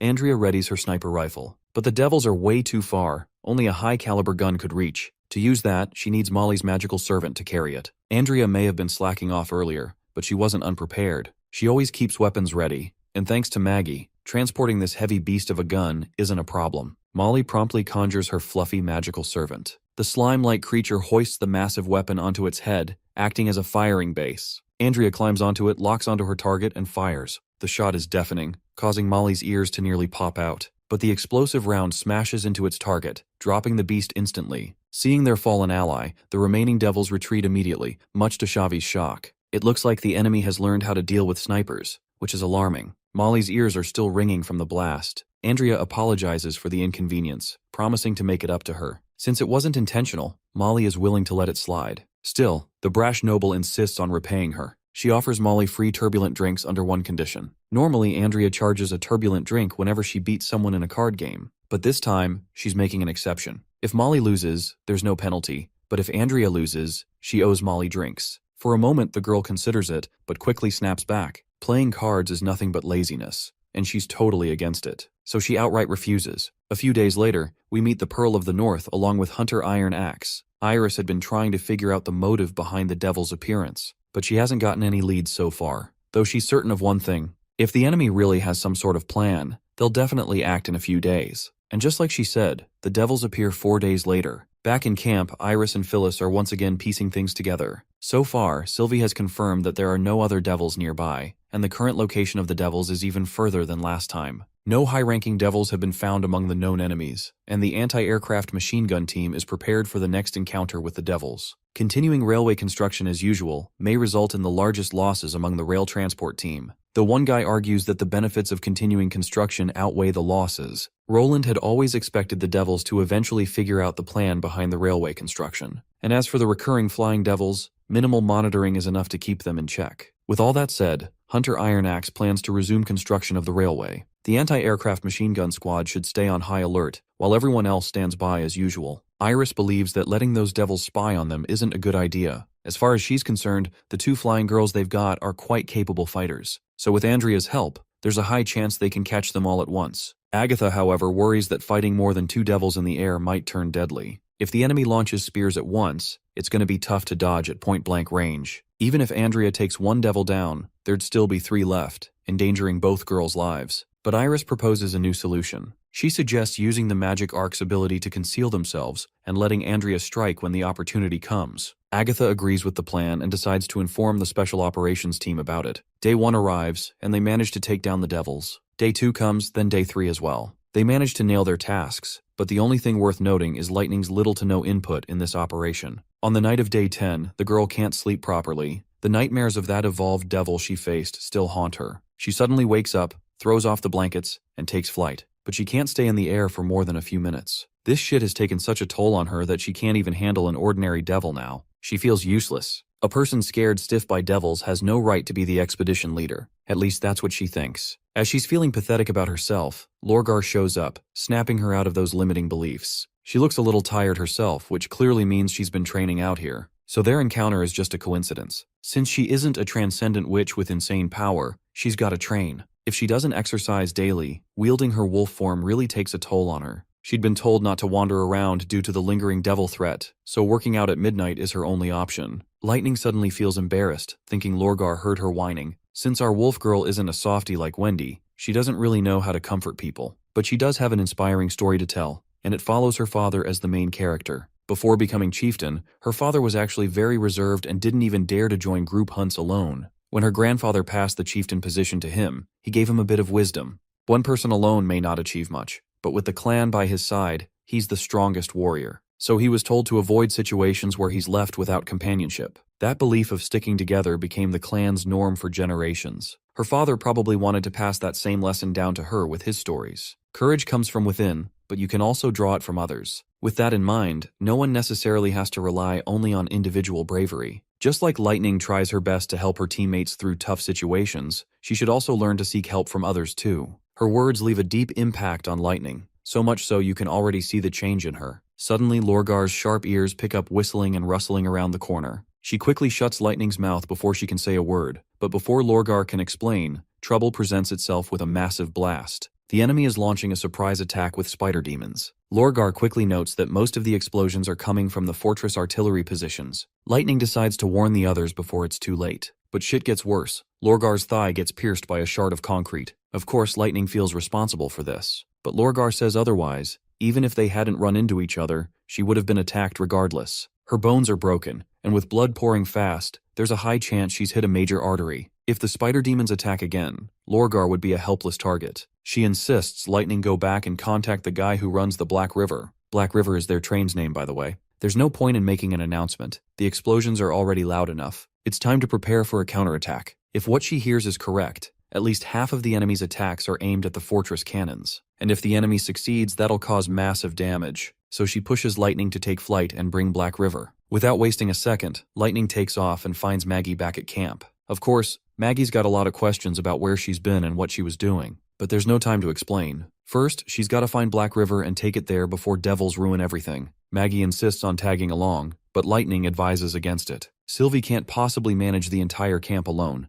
They need as many scouts as possible keeping track of devil movements. She also tasks her with finding Nana and taking her to the end of the railway, since Lorgar is badly injured and needs immediate healing. Maggie is reluctant to let her friend go alone, but Lightning convinces her otherwise and flies off to find the man in question. Meanwhile, the enemy continues its relentless barrage of spears, causing massive destruction. The earthquake even wakes the workers. Instead of panicking and flailing around, one of the wise ones insists they lay low until the attack is over. Afterwards, he lights a candle, only to find a shitload of spider demon spears lodged in the ceiling. They head outside, where the divine punishment witches are already locked in intense combat against the devils. A soldier takes aim and shoots the bastard right over its head. Suddenly, giant capsule-like objects crash to the ground. Soon enough, red mist spreads across the area, and high-tier devils emerge from the capsules. The soldiers raise their guns and fire at one of the high-tier devils, landing a shot right on its chest. But the bullet doesn't even leave a scratch, let alone cause any damage. As the devil steps closer, a divine witch blasts it with a high-caliber gun, making the bastard recoil backwards. The devil snarls at the mortals to stand back, insisting they're no match for someone like him. He then proceeds to draw his sword. As intimidating as these bastards are, the divine witches don't show a hint of fear. After all, they've been waiting for moments like this all their lives. Meanwhile, Lightning is on her way back with reinforcements. This train is equipped with weapons, making it their reinforcements. She urges the driver to go as fast as possible, but the driver worries the pressure is already high, and adding more coal could make the boiler explode. He tries to reassure her, saying the First Army won't be defeated that easily, even against devils from hell. The man is just as worried as she is, since his loved ones are also in the camp, in dire need of reinforcements. She decides to go on ahead and bring the good news that help is on the way. A while later, they finally spot devils rushing toward the train. The train promptly opens fire, mowing down the devils. Somewhere in the camp, Princess Anna meets Hunter Ironaxe. The man looks devastated as he admits they've walked right into the enemy's trap. First, Anna asks the commander to drop the formalities, then tells him to brief her on the camp's situation. Sadly, the commander says things are grim. According to night reporting, over 200 are dead and nearly 700 wounded in the First Army from last night's raid. This is just a rough estimate, and it's subject to change since Miss Nana can't possibly tend to so many injuries at once. The numbers the knight just gave aren't reassuring at all. In fact, this might be the greatest loss Neverwinter has faced since the church battle. No wonder Hunter Ironaxe looks particularly downhearted. During the meeting, Anna suggests sending Maggie to support the front lines. With her there, the medical team could potentially save more people. She then addresses the elephant in the room. How the hell did the devil show up without anyone noticing? Sylvie fears the enemy might have exploited blind spots in her magic eye. Previously, the enemy only sent terror beasts just to test her scouting range, and she didn't realize it. It seems like ever since the Northern Hill battle, the devils have been aware of Sylvie's presence, something our party should have figured out too. The devils basically judged the approximate range of the magic eye through our party's defensive reactions. Afterwards, they sent their main forces to the farthest edge, launching a sneak attack during the night. But the knight argues that blaming themselves won't help. To lift everyone's mood, Iris points out that the devils eventually retreated, so we shouldn't act like they lost the war. Then again, we can't just ignore the 200 casualties either. Iris, however, gives her fellows another perspective. With the sacrifice of 200 soldiers, they managed to take down more than 50 devils, including high-tier ones. On paper, it may look like sustaining 200 casualties just to kill a quarter of the enemy sounds like a terrible loss. But they should also remember the main enemy force on the front lines numbered over 2,000. Many devils were blown to bits during the retreat, and it'll take days before they can even count the enemy's losses. To back up her claim, Iris asks Sylvie for confirmation, and the green-haired girl immediately agrees. The Pearl of the North then addresses Agatha, who's clearly down about the heavy losses. She can tell Agatha hasn't really experienced battles of this scale in her past life. Agatha argues she's been in plenty of skirmishes while exploring ruins, so in a way she does have experience in conflicts. But the Pearl of the North bluntly says those aren't wars. The horrors of war go far beyond the minor conflicts you run into while exploring. Agatha feels a bit uneasy at Iris's assertive attitude. Even Anna is startled by how boldly this girl talks, as if she's seen massive wars before. After all, Iris was just a knight leader with no history of big wars. The Pearl of the North admits as much, but she points toward another crucial member of their team who has experienced major wars firsthand. That person is Phyllis. Judging from how happy she looks, it's clear she believes the war ended in their favor. She's so lost in her pleasant thoughts she doesn't even realize everyone's talking about her. Confused, she wonders why everyone's staring, or if Princess Anna has a question for her. Seeing her so clueless, everyone bursts into open laughter. From her reaction, it's obvious they don't even need to ask the question they had in mind. In a nutshell, Iris points out that the Devils suffered far greater losses and were forced to flee. Neverwinter still holds its territory with Tower 1 intact. She recalls what Roland once told her. Victory or defeat is often judged by whether the set goals were achieved. And it's clear that the Devils are the ones who failed to achieve theirs. The reason for their defeat, according to Iris, is simple. They were too full of themselves. If Neverwinter's army had been a typical Night Order, then creating chaos, seizing artillery positions, and launching a large-scale assault would have worked in the enemy's favor. But the First Army isn't your typical army. The Devils only noticed the change in weapons and ignored the change in people, and that was their biggest mistake. Everyone in the room is surprised by Iris's cunning assessment. She goes on with more facts. From start to finish, the Devils only sent a little over 50 Devils. Executing a full attack strategy with such a small number is almost impossible. So, they split those 50 across 4 targets: the barracks, 2 trench lines, and the artillery post. The Devil commander isn't dumb, so the reason behind this foolish strategy is obvious. He simply believed that sending 10 or so Devils would be more than enough to wipe out these human bugs. That arrogance led to their downfall. Hearing this, Anna can't help but think of the worst. If the enemy hadn't made this crucial mistake and had actually treated humans as equal rivals, the First Army would have been crushed. Iris acknowledges this possibility too. If the enemy had sent all their Devils into the camp, including a high-tier one, while their main foot army waited at the rear, and the Spider Demons launched their attacks, then First Army casualties could have spiked to 1 or even 2,000.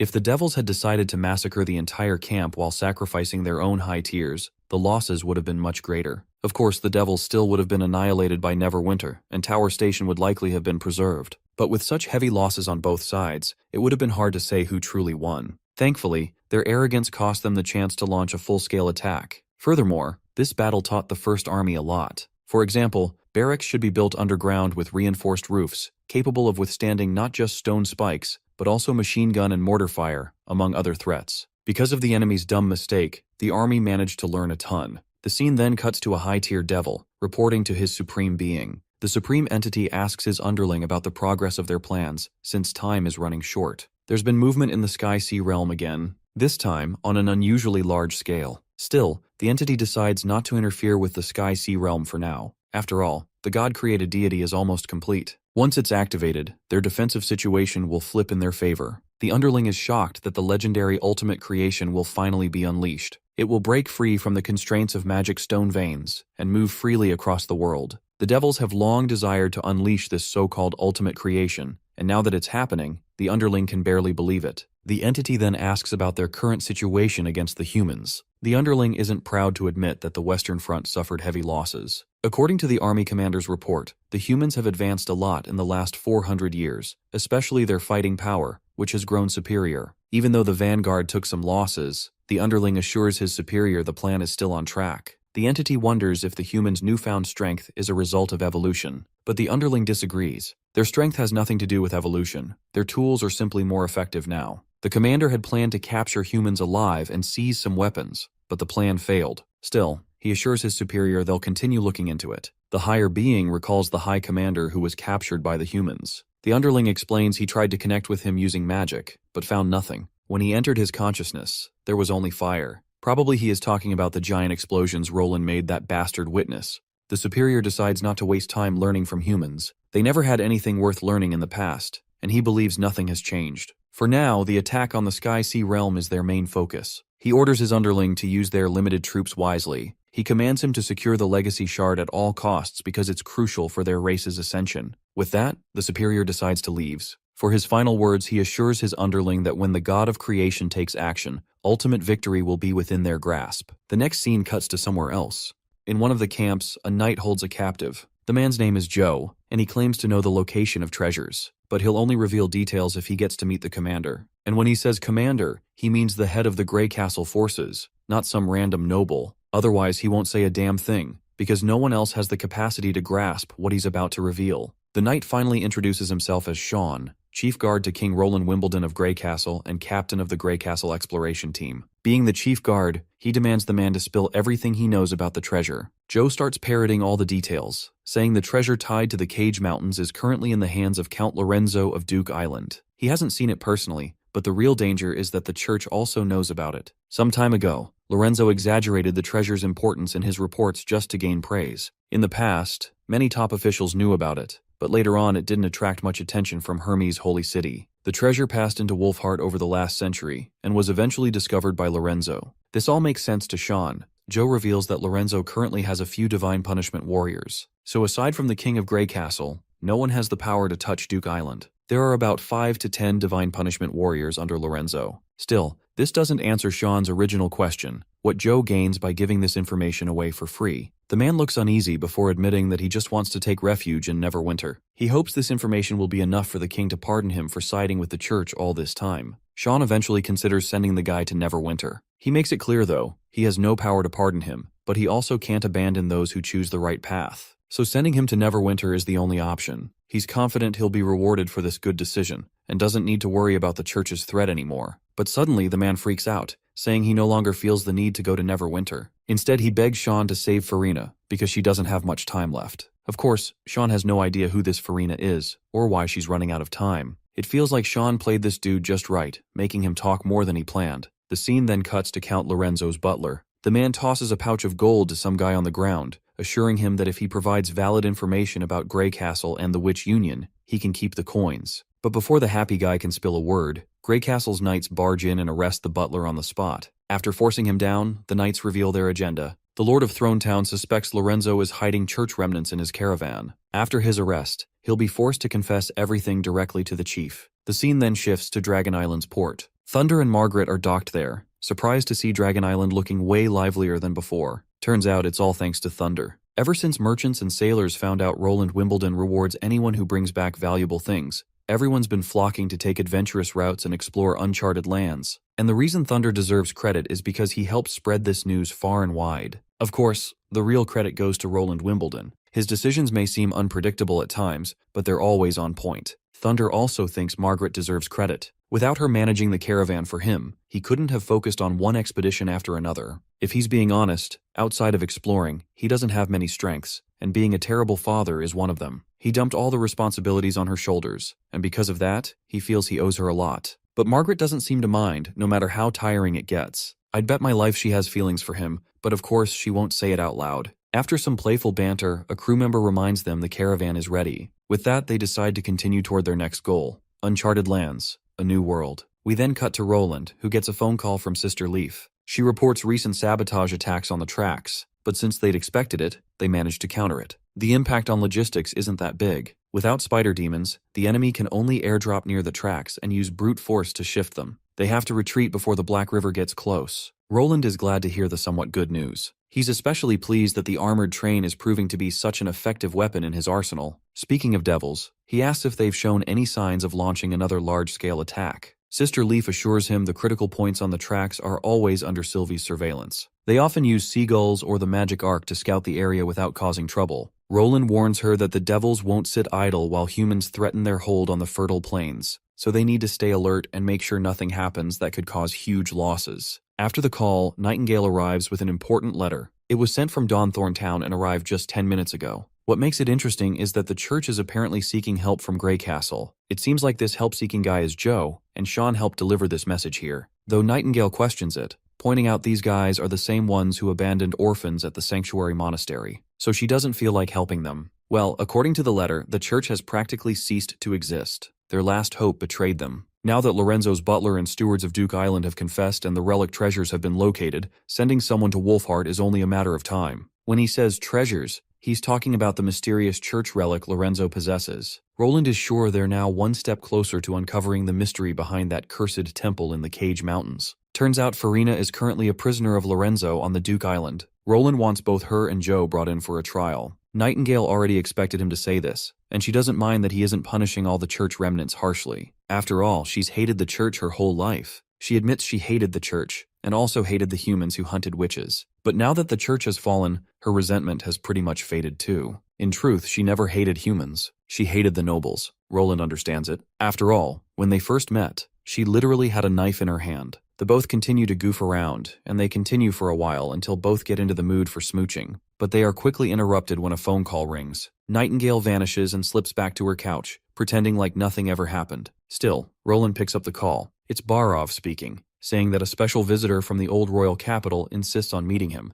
That guest turns out to be the drama master, Sir Cajun Fis. Roland doesn't really feel like wasting time with this old man unless it's something important. But in the end, he does meet Sir Kajin. After their short meeting, Kajin and his lackey leave. Barov is surprised His Majesty turned down the idea of Kajin joining the Starflower Troop. The old man is convinced that if this prominent man joins, nothing could stop Starflower from becoming the kingdom's #1 troop. Even without knowing a thing about shadow magic, just his presence alone would be enough to pull in the crowds. But Roland reminds him that things gained too easily are the least appreciated. He doesn't want to just hand Kajin a spot like that. If there's a tough assessment first, it'll leave a much stronger impression than simply saying yes to that man. He would eventually value the opportunity, instead of taking it for granted. There's another problem too. If Kajin joins, the others will look like juniors in front of him, and that'll just put them under unnecessary pressure. Roland suddenly remembers Barov had a report to finish. Maybe the old man should stop worrying about others, and start worrying about himself. Of course, the old coot leaves in a frenzy. Nightingale immediately pops back the moment Barov's gone, teasing Roland for pressuring that poor guy just to avoid an argument. The two start bantering again, but once more they're interrupted by a phone call. It's Barov, reporting that a worker's registration handler wants to meet a witch. The worker's name is Snaketooth from Longsong District. He was originally a street rat,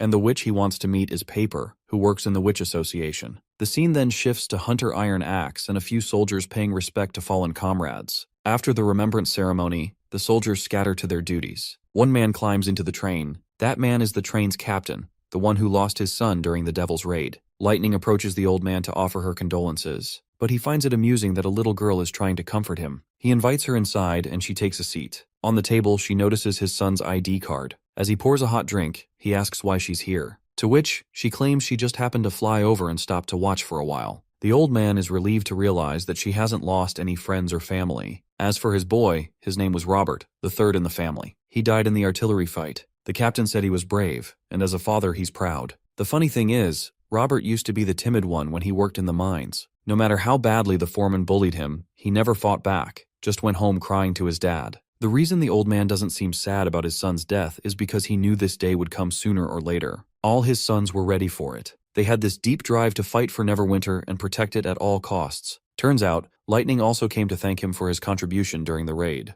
But the old man insists she deserves just as much credit. Without her warning, the camp would have suffered way more losses. After easing her worries, Lightning heads back. By the way, aren't we doing way too many side quests instead of sticking to the main story? Do you guys actually enjoy exploring random NPCs, or should I just keep to the main plot? Drop it in the comments. Right then, Maggie shows up, reminding the adventurous girl about the significance of today. Today's the day Lorgar gets out of the hospital, so the two rush to the medical center. Finally, Lorgar steps out of her ward, and the trio is reunited. The wolf girl is so proud of Lightning that she even hoists her up into the air. She's already heard about Lightning's part in the Devil Ambush. She's proud that the girl pushed through her trauma and faced the challenge head-on. But Lightning still calls herself a coward. Lorgar disagrees. The fact that she's trying to overcome her struggles is already more than enough. Not relying on herself selfishly is actually progress. To celebrate their victory, Lorgar decides they should have a drink. The scene cuts to the railway construction site, where we finally meet the guy named Snaketooth we heard about earlier. Turns out, he just got his holiday approved by the administrative hall because his friend, Miss Blank, finally got permission to meet him. A little later, we cut to the train station. Out of the train comes Blank Paper, running straight toward him. The girl is over the moon to finally reunite with her friend after such a long time. As they stroll outside, Snaketooth explains how he ended up in Neverwinter, right after Roland Wimbledon reclaimed Longsong. He didn't come alone either. Tigerclaw came with him, both trying to start a better career. The girl then shares her side of the story, saying she tried searching for him everywhere. When she heard Darkhorn Alley had been demolished, she thought he had left the Western Realm entirely. She's upset that he never came looking for her after settling in Neverwinter, but Snaketooth had his own struggles. From the moment he arrived, life was rough. He and Tigerclaw worked day and night just to get by. They were so caught up in the grind that they barely had time to think of anything else. Turns out, the girl had a similar experience when she got to Neverwinter. She was constantly busy helping the construction team with cement setting, and on top of that, she assisted the chemical plant with all kinds of weird experiments. His Majesty had said her ability could speed up reactions and increase bond energy. She seriously got no clue how he even figured that stuff out. After all, according to books, the particles she vibrates are way smaller than sesame seeds. So how did Roland see them? She keeps rambling on about atoms and nerdy science stuff she read, while the love-struck boy just stares at her with soft eyes. Eventually, he gathers the courage to confess that he loves her. Turns out the girl likes him too. But here's the twist. She also likes everyone else just as much. The scene then shifts to a cozy forest resort. Here, Sister Leaf is chatting about Snaketooth and Paper's interaction. The poor guy mustered all that courage just to confess, and that's the reply he got. Leif isn't sure if it's right for them to be eavesdropping on their friend's conversation, but Wendy insists this doesn't really count as eavesdropping, since Roland himself asked them to keep an eye on both of them. He was worried the two might pull something shady, considering their shared past as rats. Still, Leif feels guilty because even without Roland's orders, she would have spied on them anyway. Putting her guilt aside, she sprouts a massive root out of the ground like something straight out of Jack the Giant Slayer. Once high enough, she forms a table and chairs, along with some natural drinks. The two girls sit down, chatting and relaxing. But suddenly Sister Leif feels uneasy. Turns out there's a fire in the forest. She can't fully explain what's happening since the area is beyond her fusion abilities range, so she can't sense the details near the black smoke. But if it is a fire, someone has to stop it before it spreads. Leif tells Wendy to go meet with the others while she stays behind. Wendy doesn't like the idea of leaving her alone,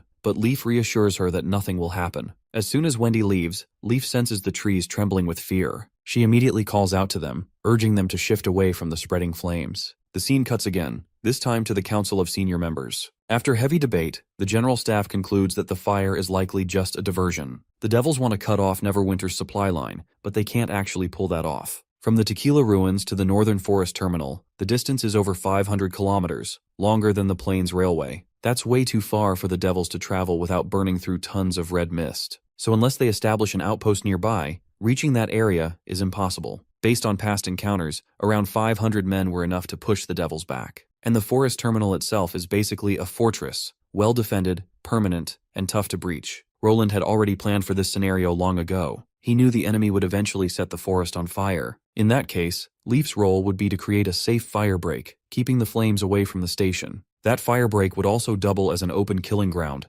giving the fortress's defenders clear shots at any intruders. If the Devils tried breaking through that network of firepower, the 500 guards would tear them apart. But there's still something strange. Why would the Devils light the forest on fire and risk exposing themselves? Agatha explains that they're still undetectable for now. Sylvie, Lightning, Maggie, none of the mentioned have been able to spot a single Devil on the forest front. Hearing this, Iris realizes they might be missing something. Maybe the enemy found a way to trick the scouts. Or maybe they're using a brand new weapon no one's ever seen before. The Devils don't always have to launch surprise attacks from the east or west. The north is a possibility too. Right now, Neverwinter's focus is locked on the railway construction front, but that doesn't mean they can ignore the north. To stay prepared, Iron Axe decides to send Black River's troops towards Station 0, while another platoon keeps scouting between Towers 0 and 1. The rest of the forces will stay on standby until the crisis passes. Even if a northern attack is unlikely, it's still best to put out the fire fast. For that, Iron Axe assigns Agatha to handle it. In the end, the plan is simple. Reconnaissance continues as usual. The main forces stay on the Tequila line, and the fire gets contained. Back to the current issue. If the fire keeps spreading, it'll reach the forest terminal by dusk. If the Devils don't know that Leif can stop the fire on her own, then once night falls, that's when they'll strike. And there's only about an hour left before the sun sets and the Devils bare their fangs. We then cut to Sylvie, keeping surveillance, her gaze locked on the misty forest. For reasons even she doesn't understand, the girl feels an inexplicable sense of worry, even though she clearly knows that the great fire in the deep forest is just bait. She eventually tries to shake off the gloomy thoughts and focus on the task at hand. Suddenly she notices some kind of light in the far distance. She's confused, having no clue what it is. Maybe it's just an illusion meant to confuse her. After all, the magic eye shouldn't be able to see something that far away. But if it's not an illusion, then what the hell is it? Turns out, what she's sensing is an immense amount of magic. The magic eye has a limited range, so the fact she can see this light means the magic is so powerful that it expands beyond her magic eye's normal perception range. It's not just a matter of visible distance. Only something on this level could be the work of the cursed devil. She knows shit's about to get real. She wants Sister Leif to run away as fast as she can. After descending the tower, she quickly orders the knight to inform Leif to leave her current position immediately. Leif must get as far away from the terminal as possible. Iris questions if Sylvie found something. Turns out Iris and the others had it all wrong. The only reason the Devils set the forest on fire was because they were after Sister Leif. You see, Sister Leif has to concentrate while controlling the forest. And when she does that, her body is physically present in one fixed location. If the enemy can see the flow of her magic, they can pinpoint her exact spot. So the fire was just a setup to create this situation. Meanwhile, Iris is shocked when she realizes Sylvie was able to observe the Devil's movements from such a massive distance. But Sylvie explains that the opponent's magic is just too overwhelming to ignore. The knight is confident the Devil wouldn't be able to defeat Leif so easily. To give perspective, Leif can take down an entire army of mad demons by herself. But since the enemy planned all of this, they must also be prepared to counter her. The knight tries connecting multiple times, but no one answers. Iris knows the urgency of the situation, so she immediately orders the terminal station to notify Sister Leaf through the first unit. She also commands reinforcements to be prepared at once. We then cut to the girl in question, who has just managed to extinguish the fire after one exhausting day. Even then, there's still a lot of work left. Right then, the high-tier devil arrives, blasting Leaf with such force that she coughs up blood on the ground. That devilish woman, which is a male by the way, walks up to her, igniting magic in his hands. Just as he's about to tear Leaf's face apart, Ash intervenes to save the day. Leaf is surprised to see Ash here, since she was supposed to return to Neverwinter with Princess Tilly. But Ash had a gut feeling something was off, so she chose to stay behind, and her hunch was spot on. As usual, Ash is fired up, ready to face this so-called Demon Slayer, a high-tier devil. By the way, Demon Slayers are also known as Magic Slayers. They can corrupt your magic, same as what happened to Lightning. Anyway, Leaf warns her that this one is far stronger than the high-level devils they've fought before. Of course, that only excites Ash even more. She's confident she can hold the line until reinforcements arrive. Out of nowhere, the high-tier devil speaks, wondering if he's facing a transcendent witch. Leaf is shocked to see a devil capable of human speech. But for the devil, it's just evolution. They've learned to talk too. Centuries change a lot, so it's nothing to be surprised about. He mocks these so-called transcendents and launches another magical attack. Ash counters with a slash of her sword, but the attack wasn't even aimed at her. It was meant to capture Sister Leaf standing behind. She leaps at the devil again, but the monster blocks it with just the palm of his hand. After blocking Ash, the bastard strikes at Leaf once again. Once she's caught off guard, he charges at her. Leaf tries to defend herself, but she's overpowered. If this keeps up, Ash fears the green girl might end up pushing daisies. The problem is, Ash isn't nearly as strong as the Demon Slayer, so she can't really match his speed or strength. Still, she digs deep, trying to awaken the dormant power within her. With her resolve hardening to protect her ally, she taps into a new energy that lets her move faster than the devil and intercept his attack. With one strike, she sends the monster staggering backward. The bastard is amused by Ash's sudden power. Deciding to get serious, he prepares to fight for real. But before that happens, reinforcements arrive. The devil has no choice but to flee. With a single dash, he vanishes from sight. One of the divine witches rushes over to tend to Ash and Leaf. She assures them that Nana is already on her way with more support. We then cut to that devil outside the burned forest. Another devil has been waiting there with a breathing canister prepared for Lord Ursulk. The high-tier devil takes the canister and inhales deeply. After taking a few direct breaths, he orders the underling to replace the empty canister on his back. As the underling does his job, the devil laments his loss. But he expected as much after all, he was in human territory. This encounter taught him one thing. The captured devil didn't betray them. He truly had been caught by the humans. The underling reassures his boss that the humans haven't seen his full potential yet. The breathing device has been restricting the true powers. If they fought within the range of the Tower of Birth, those worm-like humans wouldn't stand a chance against him. Lord Ursulk merely considers this first attempt just a trial. For his next battle, she already has a perfect spot to fight, a graveyard fit for eternal rest. The underling complains that the Lord of Heaven has barely given them any support. If he were on their side, Ursulk wouldn't need to resort to such extreme measures. But this gender-bent devil is exhilarated after having fought humans face to face. Experiencing their strength firsthand was way more thrilling than just reading reports. He then scrapes a bullet out of his shoulder, saying all that's left is to study the humans a little more. As for the Lord, he's already helped enough. The Lord must have his own struggles to deal with. With that cryptic talk, which is way out of context for us, Ursulk decides to head back to Tequila.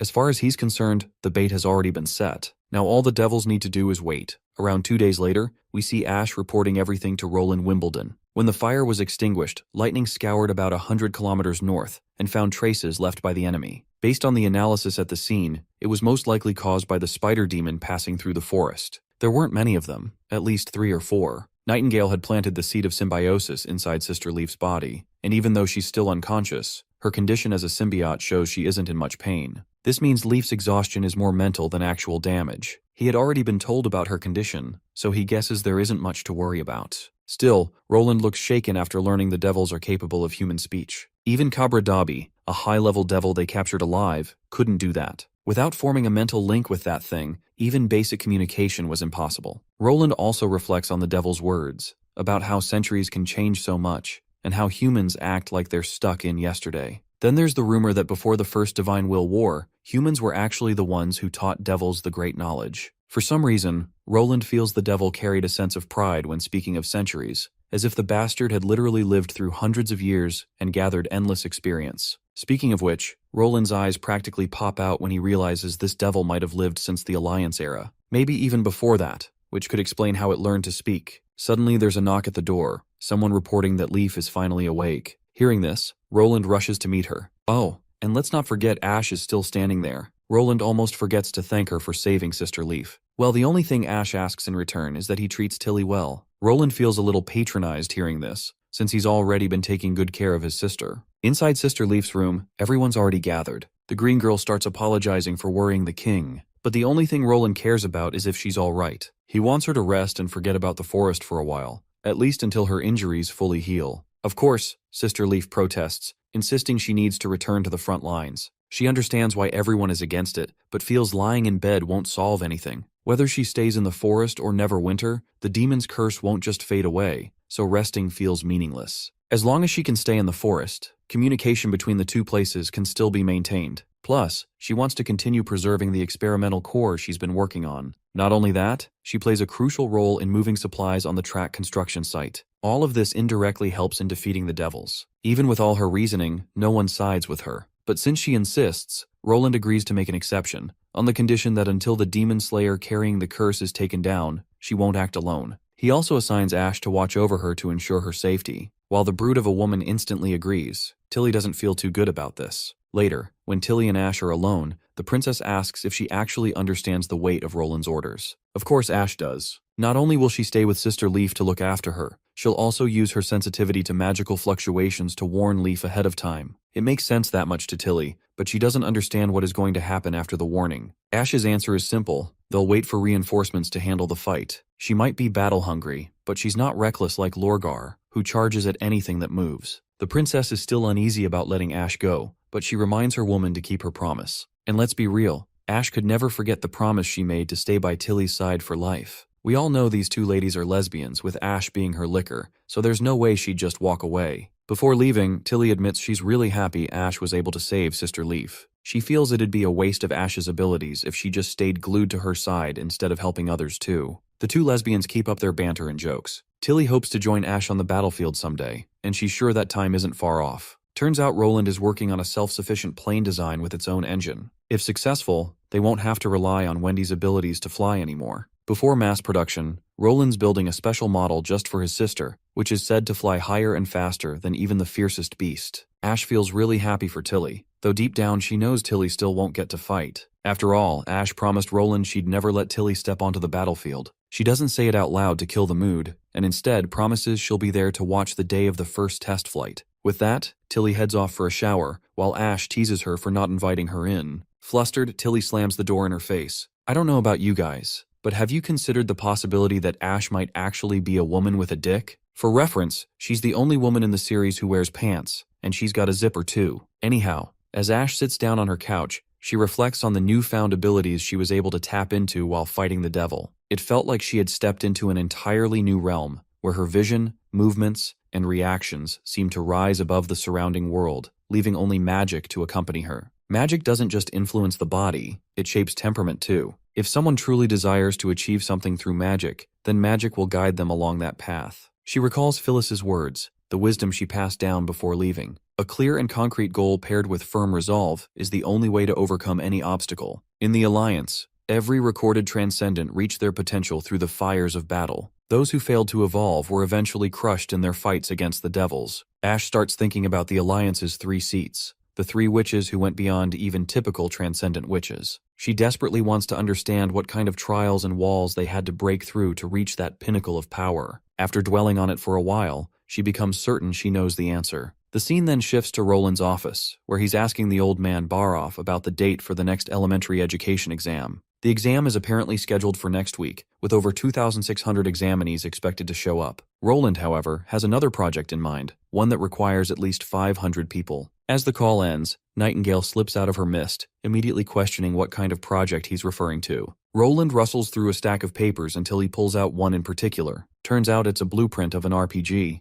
To Nightingale, though, all she sees is some fancy bamboo contraption. When Roland proudly introduces the weapon to her, the weird name alone makes her curious. It honestly sounds more like a code name than an actual weapon. Roland goes on explaining the whole backstory about its origin, but honestly, none of that is interesting to us. So we cut to somewhere else. In one of the camps, we see Joe counting his days. It's been 7 days stuck in this hellhole, and the only thing running through his mind is Farina. If she doesn't survive, he swears he'll take his own life as well. Right then, a knight enters his tent, bringing good news. His Majesty has approved the rescue plan to save Farina. They'll be heading toward Wolfheart soon. The team assigned to this operation has also arrived. After meeting up with them, they'll immediately set off for Duke Island. It's our divine punishment witches, Zoe and Betty. Joe's mind short-circuits when he realizes that only 2 men are tagging along for this journey. Zoe sizes him up right away, asking if he really is the last priest of the church. She expresses sorrow for the Starfall Queen, who had entrusted such a heavy responsibility to the church, only for them to twist it into nothing more than an organization obsessed with power and profit. It's true that Nightfall once clashed with the Tequila Witches,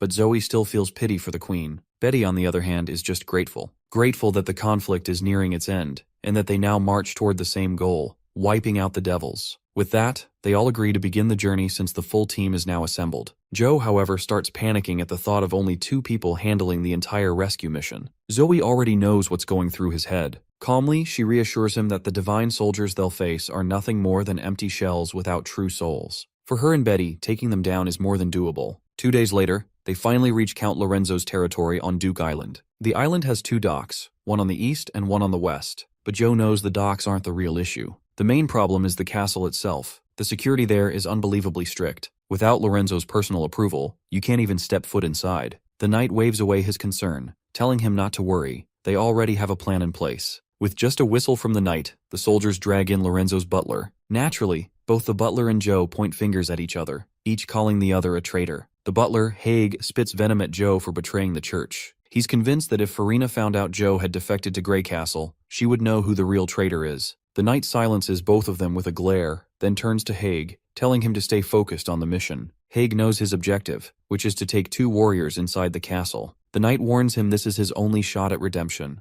It's up to Haig whether he'll seize the chance or waste it away. Though the butler understands his role, he doubts whether just 2 warriors will be enough. The knight, however, remains confident. The 2 warriors they brought are the complete form of divine punishment witches, true perfected versions. Compared to them, the trash Lorenzo possesses isn't even worth mentioning. Night falls, and Haig smuggles Zoe and others past the castle walls. Once inside, Zoe demands to know the layout of the floor and, more importantly, where Lorenzo's bedroom is located. Meanwhile, Haig is tasked with taking Joe to the dungeon to rescue Farina. The rest is none of his business. Our ladies will handle it. Haig follows his orders. He knocks on a door, and once someone answers, he barges in with Joe and the others in tow. While updating Zoe on Lorenzo's whereabouts, 2 guards stumble across them. The guards are confused at first. They clearly recognize the butler. But now it's showtime. The 2 witches make their move. Each one grabs a guard and hoists him into the air with terrifying strength. Their grips tighten until the poor men choke so hard their throats burst and blood gushes out. Then, without skipping a second, they rush the other 2 guards who had just appeared.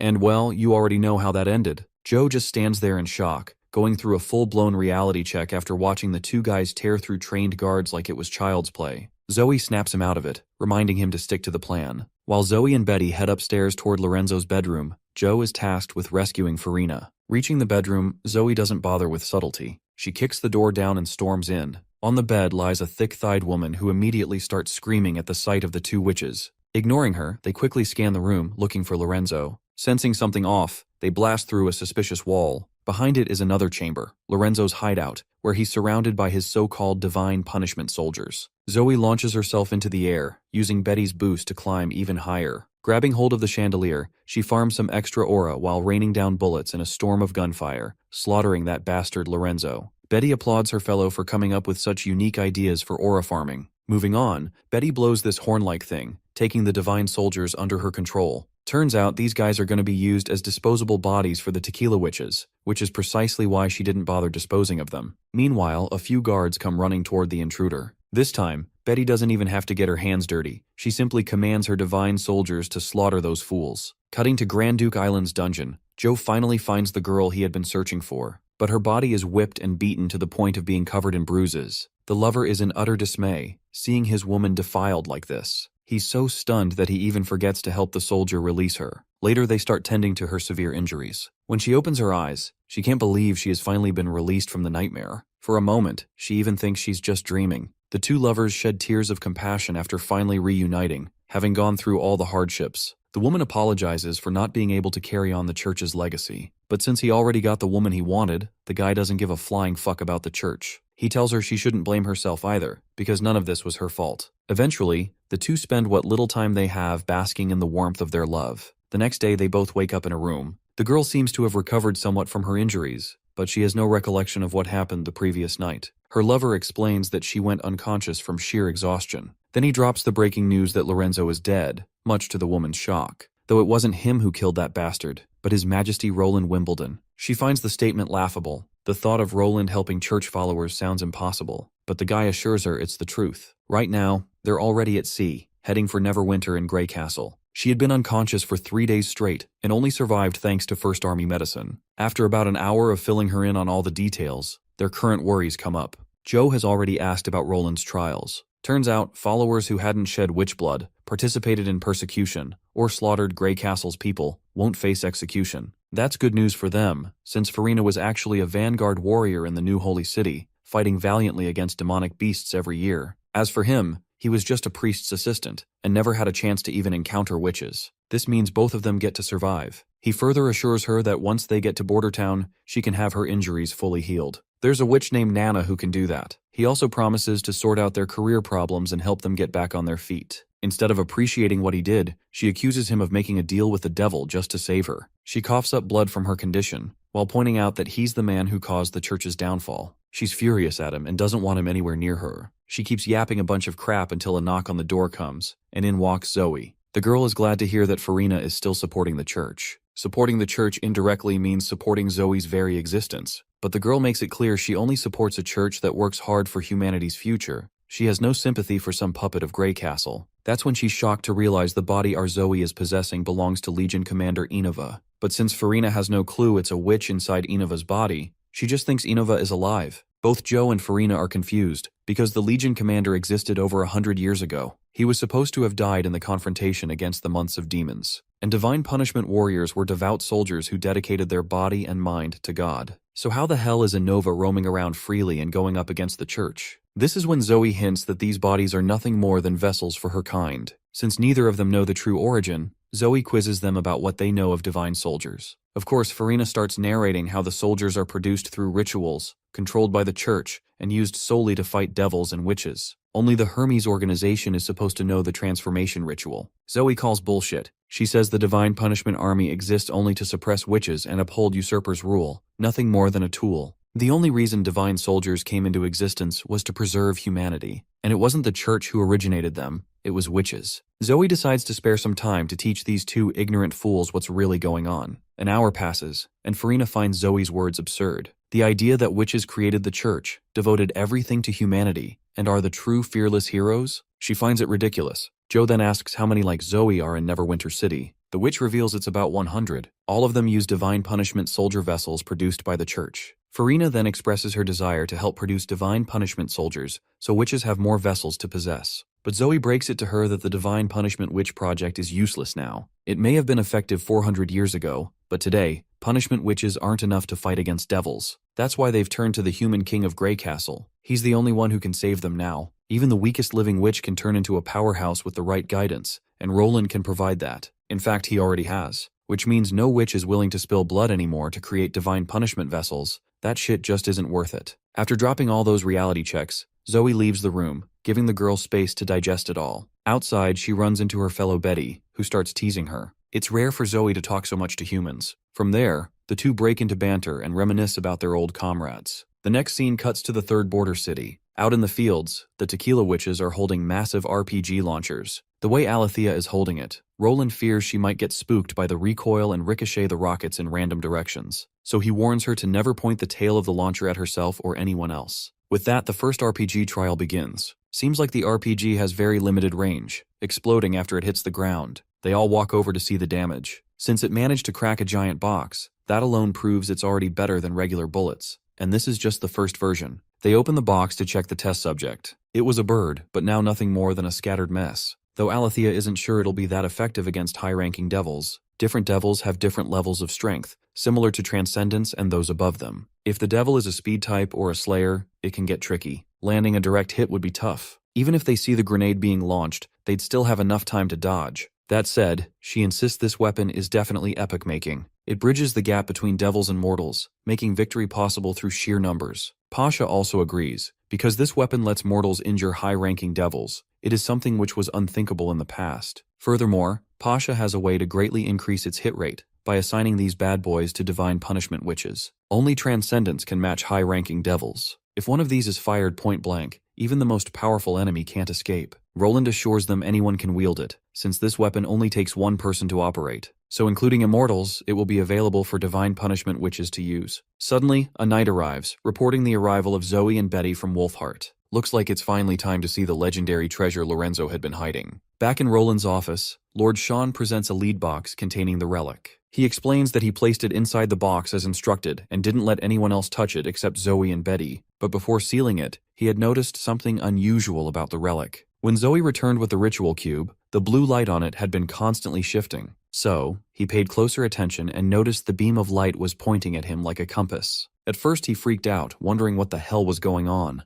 Then he realized the light wasn't pointing at him, but at the uranium coin in his pocket. From this, Roland concludes the ritual cube likely emitted light because it sensed the uranium coin. Roland dismisses Sean after praising him for the job well done. Once Sean is gone, Nightingale appears, reporting that the item inside the lead cube is definitely a magical creation. Although it looks like an unpolished stone, it's clearly not that simple. In the fog, she saw a light similar to a magic vortex, just like the magic cores in the hands of the Tequila Witches. To study this further, Roland decides to personally visit the Third Border City. So basically what Lorenzo discovered wasn't just a piece of uranium, but a mysterious relic that reacts to uranium. Sounds interesting. I hope that things make more sense as we go forward.